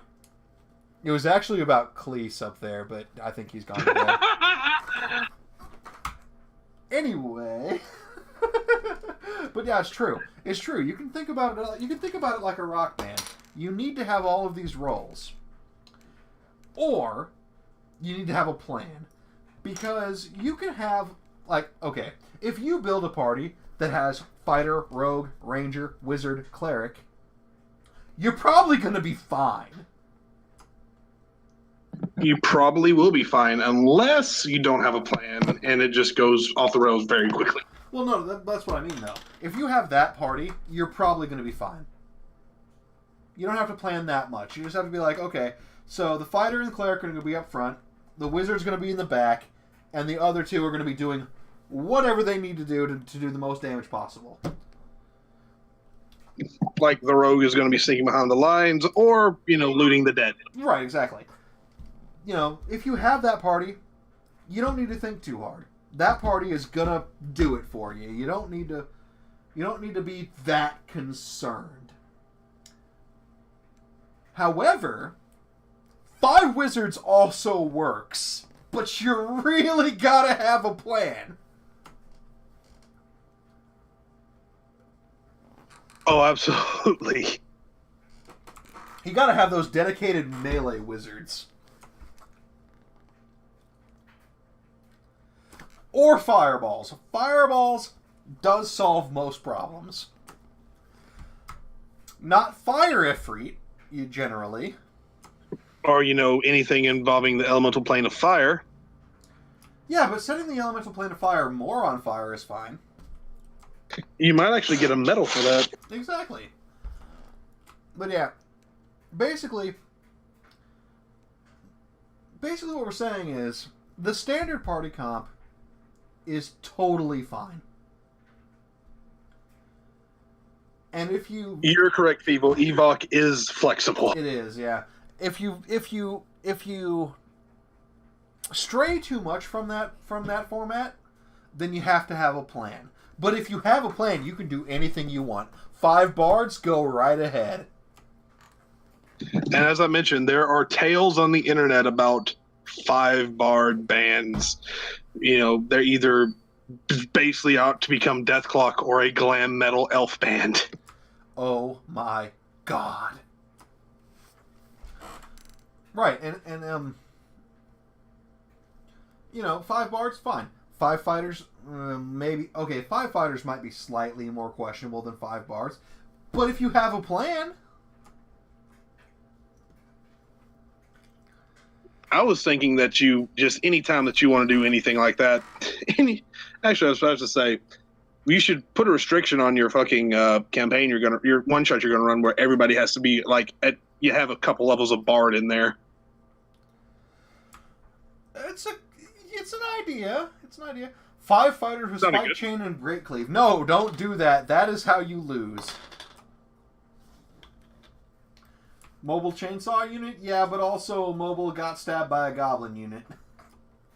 Now, on 3.5, that would be absolutely fine. But not in anything after 3.5. Because in 3.5, your spike chain was essentially Ivy Valentine's sword. Oh, also, I just realized that there is a way 5 fighters can work. All right, go ahead. It's a low-level campaign, and 3 of you spec'd into war dogs. Or we're talking about a multi-fighter campaign. What about the movie 13th Warrior? I have never seen that movie. I will bring that as well. Oh, please do bring that. So, for those not familiar with 13th Warrior, it's essentially an Arabic poet is exiled from his country and sent up north to be an emissary to the Northman. And you have this Arabic emissary meet the Northman. And 12 of the Northmen volunteer to go and assist their kinsmen in essentially a Beowulf situation. But the 13th member of their party has to be the Arabic poet, who does not speak their language and must go on an adventure with the rest of them. And the rest of them are fighters, and he is clearly a bard who is taking his first levels in fighter after the class change. Yeah.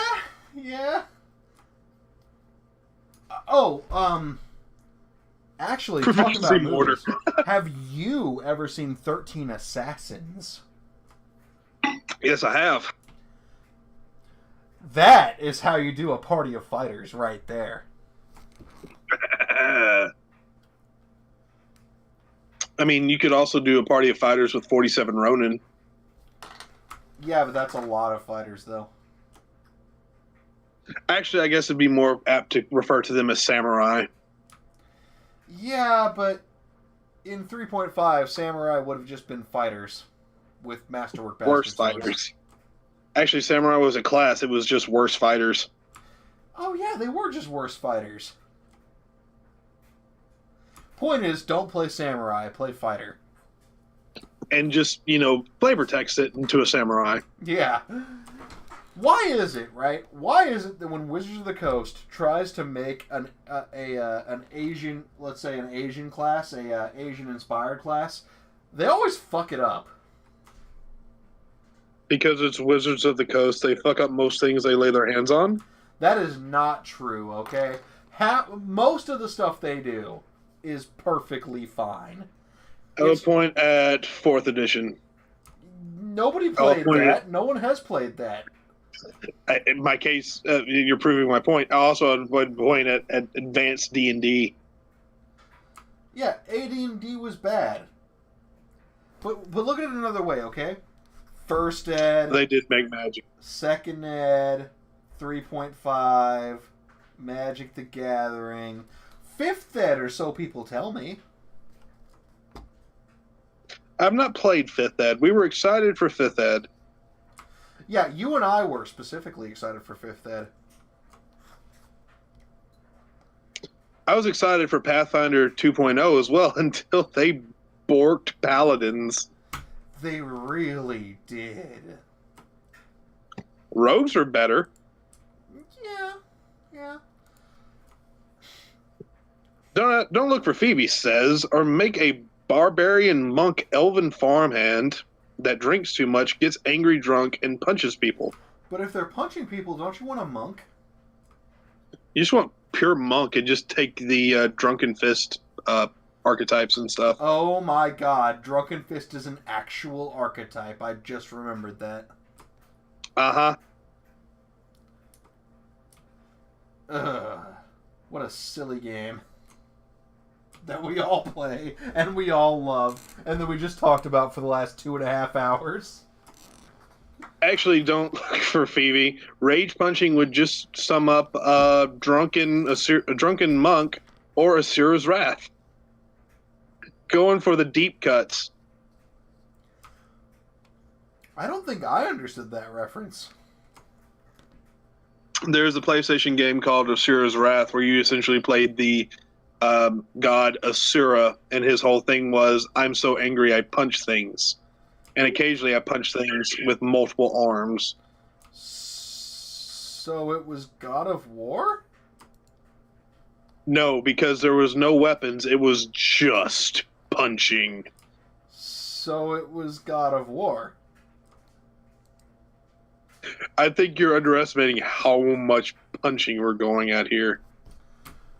Fair enough. Fair enough. Also, rage punching is what one would refer to at the end of the original Rage game, just punching the disc. That game was woefully short. Every time anyone says Rage, I just think Primal Rage, because that game was amazing. Do you think you can get an emulator so we can play that? No, you just need to buy Melty Blood. I'm not good at most new things. Primal Rage I might be okay at. Melty Blood's not new.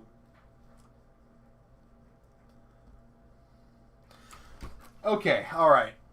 Steven, do you have any fun anecdotes left about party comps? Yeah, I actually do. Oh, when it comes sweet, to party, let's do it.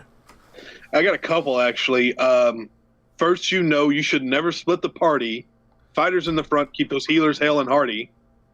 Yeah, no, that's true. It's also, don't trust the rogue alone in a room with loot. Don't let the rogue go first. Well, I learned that the hard way in my first D&D campaign. So, story time at the end of everything. Alright, story time at the end of everything. Also, I think I failed my save. I failed my save a while back, too. Don't worry.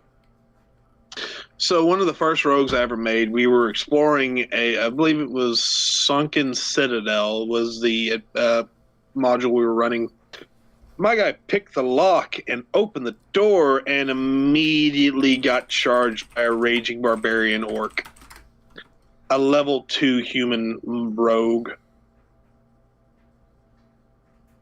And then he got crit.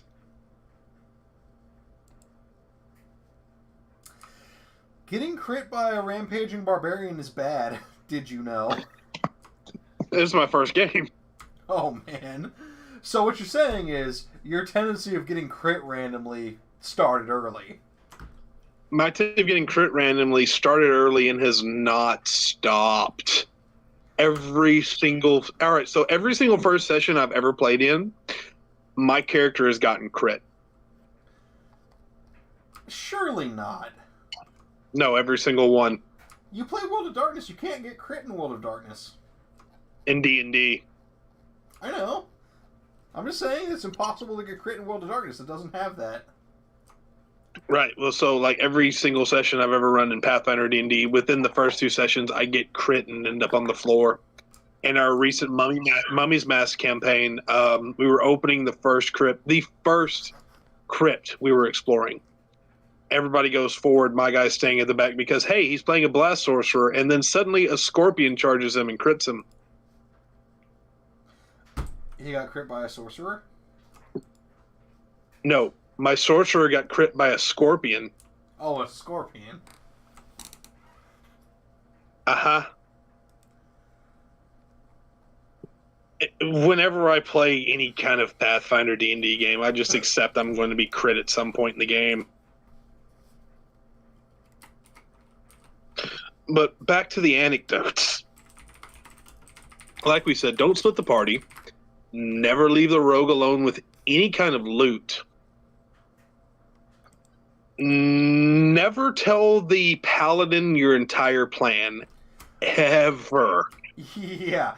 Again, as the guy who generally plays the token evil teammate, yeah, don't do that.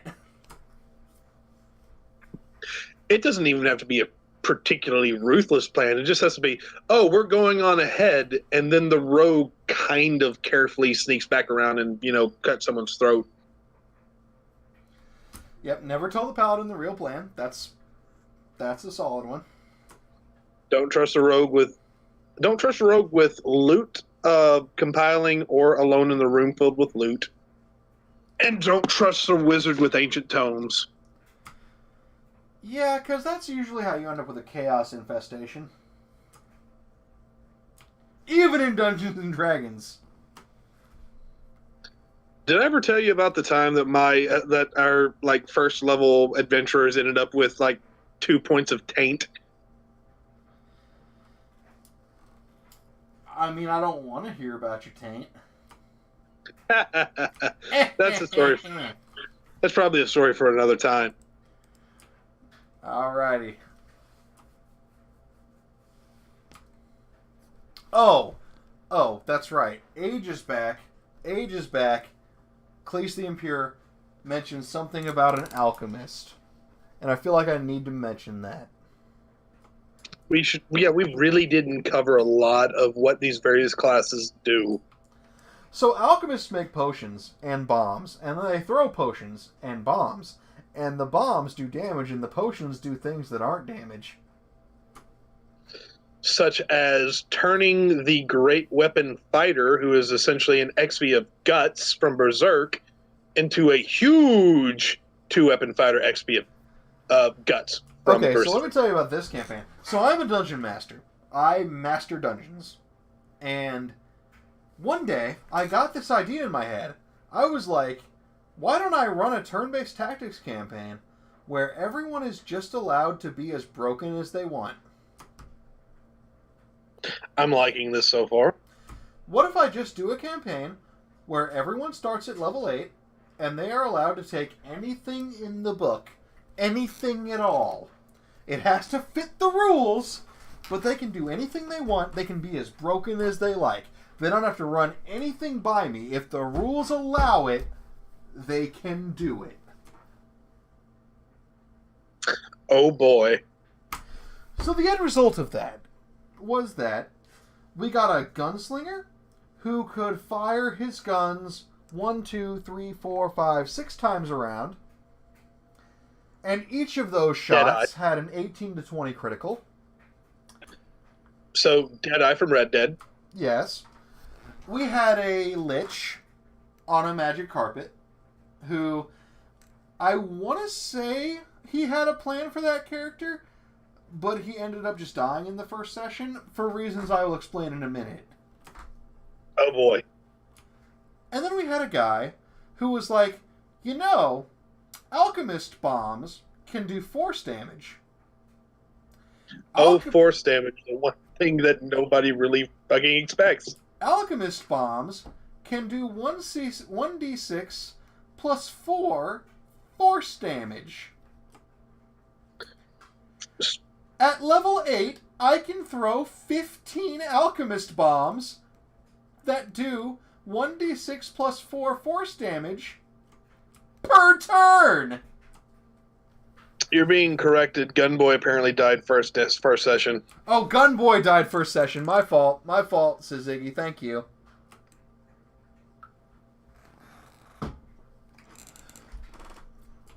So the reason people died first session was that those bombs had a 10-foot blast range. And he was throwing 8 of them per round in unresistible damage. Oh, God.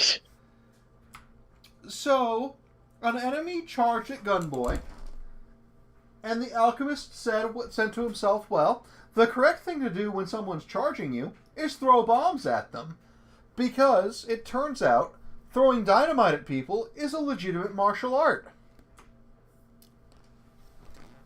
You've heard of gun fu, ladies and gentlemen. This is blast fu. Exactly. So, Gunboy got blown up in the first battle of the first session, and another character was created. I forget what it was. And then I was like, well, okay, I was going to be cheeky. So in the second session or so, they went up against an adult blue dragon. Well, you may have noticed from the amount of damage that I just said the alchemist was doing per turn, that wasn't going to cut it.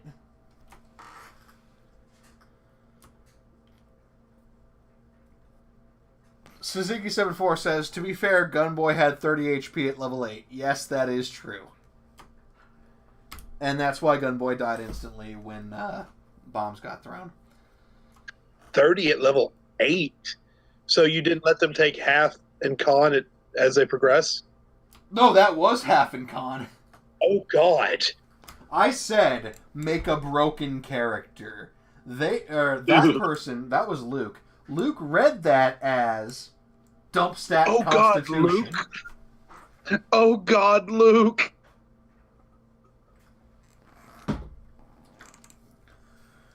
Anyway. So, an adult blue dragon. I was like, okay, they're level 8. An adult blue dragon is CR 13. This should be fine. In a single round, the alchemist did 64 damage to the dragon, and the dragon was like, no more of this, and fucked off, leaving that party of broken characters with his horde. At that point, I realized that maybe I should not have allowed my players to just make the most broken characters imaginable, because I could not handle it. And that's the point at which the campaign ended. You guys made not an ancient, an adult blue fuck off. That's impressive. In a single round of combat. How much collateral damage was caused? Well, I mean, the gunslinger died. Oh, poor Luke. But yeah, that's how that went. You got any stories? Maybe. All right, tell one more. So, in relation to the previous story I may have mentioned concerning, I forget which particular game it was, because there's been so many games I've been a part of that ended at like level 3 or sooner.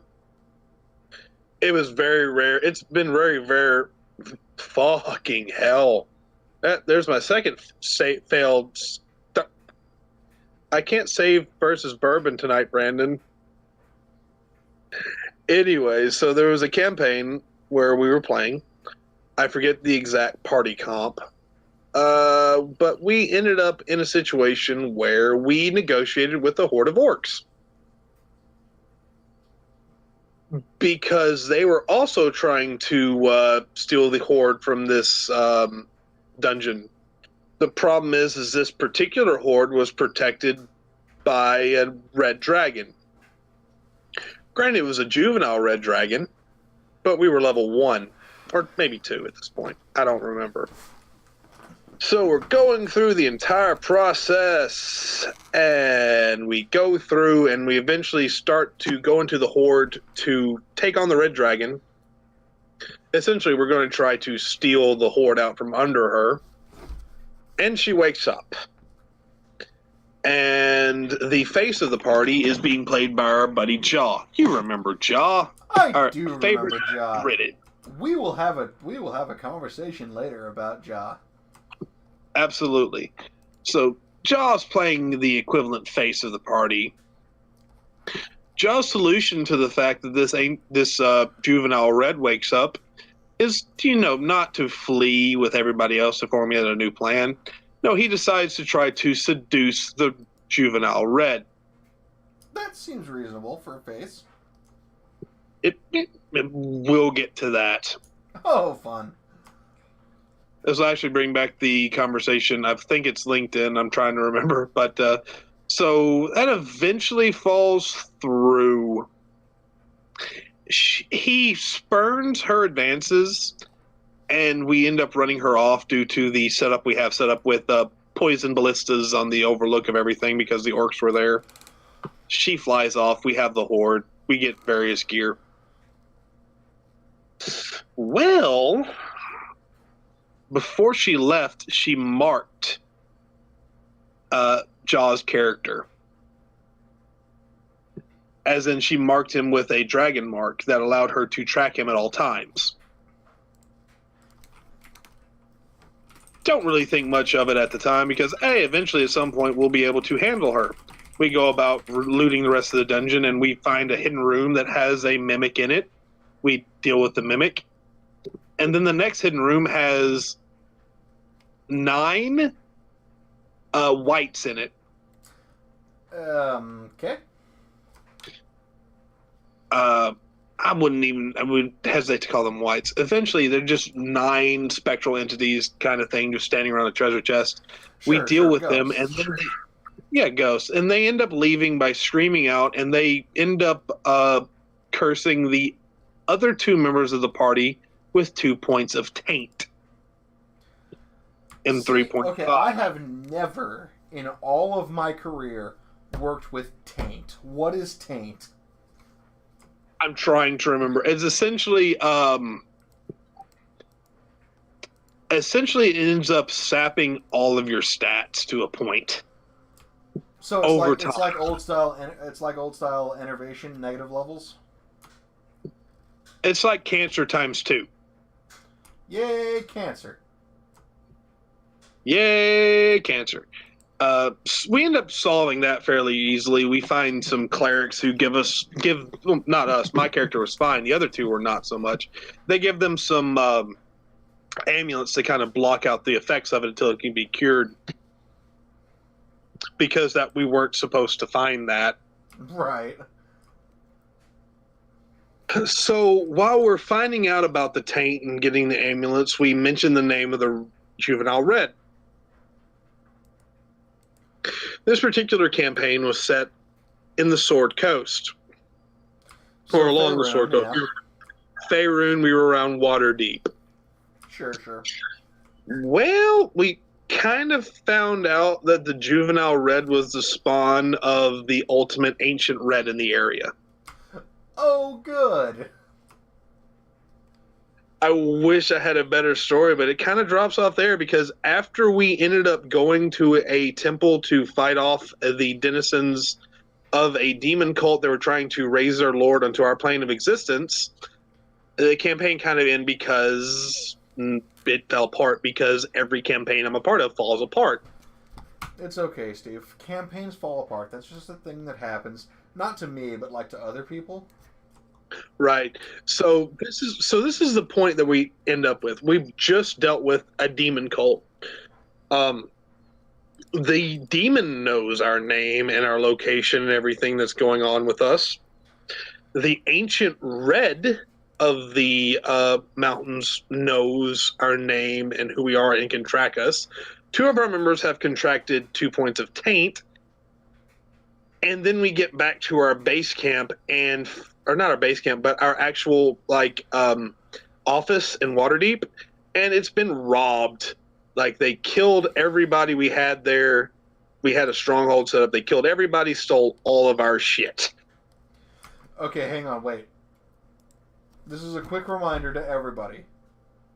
At some point in the future, I must tell the tale of Door Crusher the Insane. Door Crusher. What do you mean, Door Crusher? You've never heard this story. I never heard this story, but it sounds amazing. Someday I'll talk about that. Someday I'll talk about the single worst character to have ever appeared in a story I was running. Oh, God. Someday. So that's a situation where we had a party comp that was, considering we were 3 actual players and maybe 1 DMPC, we had everything going for us, mostly. I mean, we had a face that managed to, ally with a tribe of orcs who were previously allied with this juvenile red dragon. And then shit went sideways hardcore. Well, but that's a weakness of the format. Like, when you're playing turn-based tactics, you are always 1 crit from death. Always. It doesn't even have to be in combat. It could just be a crit fail in social cues. Exactly. Like, all this talk about party comps that we've been doing, it all just comes down to one thing. In turn-based tactics, if you fuck up, you can die. If you don't fuck up, the DM can roll really well, and you can die.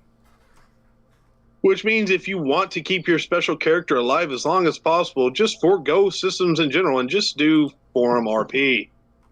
I mean, yeah, okay, fine. Playing by post with no actual system behind it, party comp no longer matters. That's absolutely true. Except, then, you have to think about the 4 primary colors of personality. Which is glorious, and which I'm glad that majority of our forum, freeform stuff has some form of system involved. Yeah. So, to talk about the primary colors of personality for a second, for people who are just going to do freeform roleplay, I'm basically talking about the Ninja Turtles here. I'm talking about your introspective character and your rash character and your party animal and your leader. Which could also be referred to as, you could also go into the actual, melancholic. Yes, the 4 humors. Yes, bring it on. You could. I'm a bit too drunk to actually dive into the 4 humors. You also have the 4 humors, and then you have the id, the ego, and the super ego. Right, exactly. So, what we're saying is, even if you don't have a system going, even if you're not playing turn-based tactics, party comp still matters, because if everybody's a rash hothead, that's bad.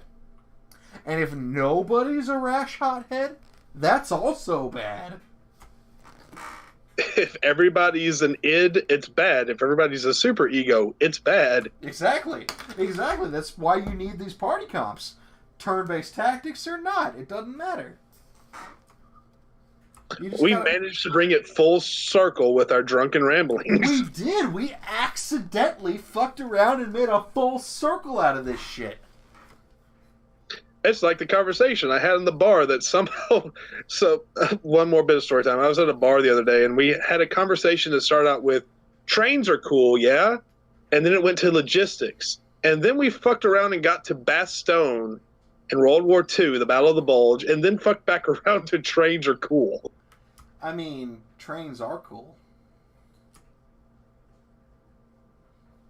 I think we may have failed too many saves, Brandon. Okay, yeah, no, I think I am drunk. So am I. Okay. So maybe we're done talking about party comps, and maybe we talk about maybe we talk about next episode. Don't look at me. Says y'all are wrecked. Yeah, I'm wrecked. Okay, so the next episode of Save vs. Bourbon is going to be a very special episode. You're not even going to have to wait 2 weeks. Yes. It's going to be a very special episode because we're going to do it next Sunday at 7 p.m. Because we love you all that much. Yes, we can't stop doing this show. Not ever. We get drunk, we do this show. That's how it works. So, Sunday, 7 p.m., that is November 4th, we are going to have a very special episode of Save vs. Bourbon. And it's going to be a very special episode because Steven and I are going to be in the same room, and we're going to have special guests. And I don't even know what the topic is. We're just going to shoot the shit. It's going to be great. And we're going to record it in my living room on my PlayStation 4. The secret to a good podcast we've discovered is to just give me and Brandon alcohol, sit us together, and let us talk. Yes, exactly. Only this is going to be even better because we'll actually be together. Together, yeah! Togetherness! Talking about that party comp, you just put me and him together. That's a party comp. You're damn right. We're very fucked up. Oh my god, I'm drunk. Okay. Alright, everybody. Alright, everybody. We love you. Good night. We love y'all. Just make sure you keep your combined arms tactics and never go all fighters. Don't you know to never split the party? And never split the party. If the DM wants to split the party, you tell the DM to fuck himself. Preferably with a spiked dildo. With a spiked dragon dildo. Oh god, we've gone off topic. Okay, alright, y'all. Thanks everybody for watching this episode. We're sorry that we got a little too drunk. This has been Party Composition, and I think that we actually got somewhere. Did we? I think so. That's kind of the discretion of our viewing public, who we love. Yeah. If you think we made a point, let us know on Twitter or Discord or in this chat right here. And if you think that we're fucking dumbasses and we need to quit drinking, let us know on Twitter or on our Discord or right here in this chat. We probably won't quit drinking, but we will appreciate the concern. Indeed. And that'll be all for this episode. We'll see you all next Sunday for our very special episode. Thank everybody for watching. I'm going to play us out. Good night!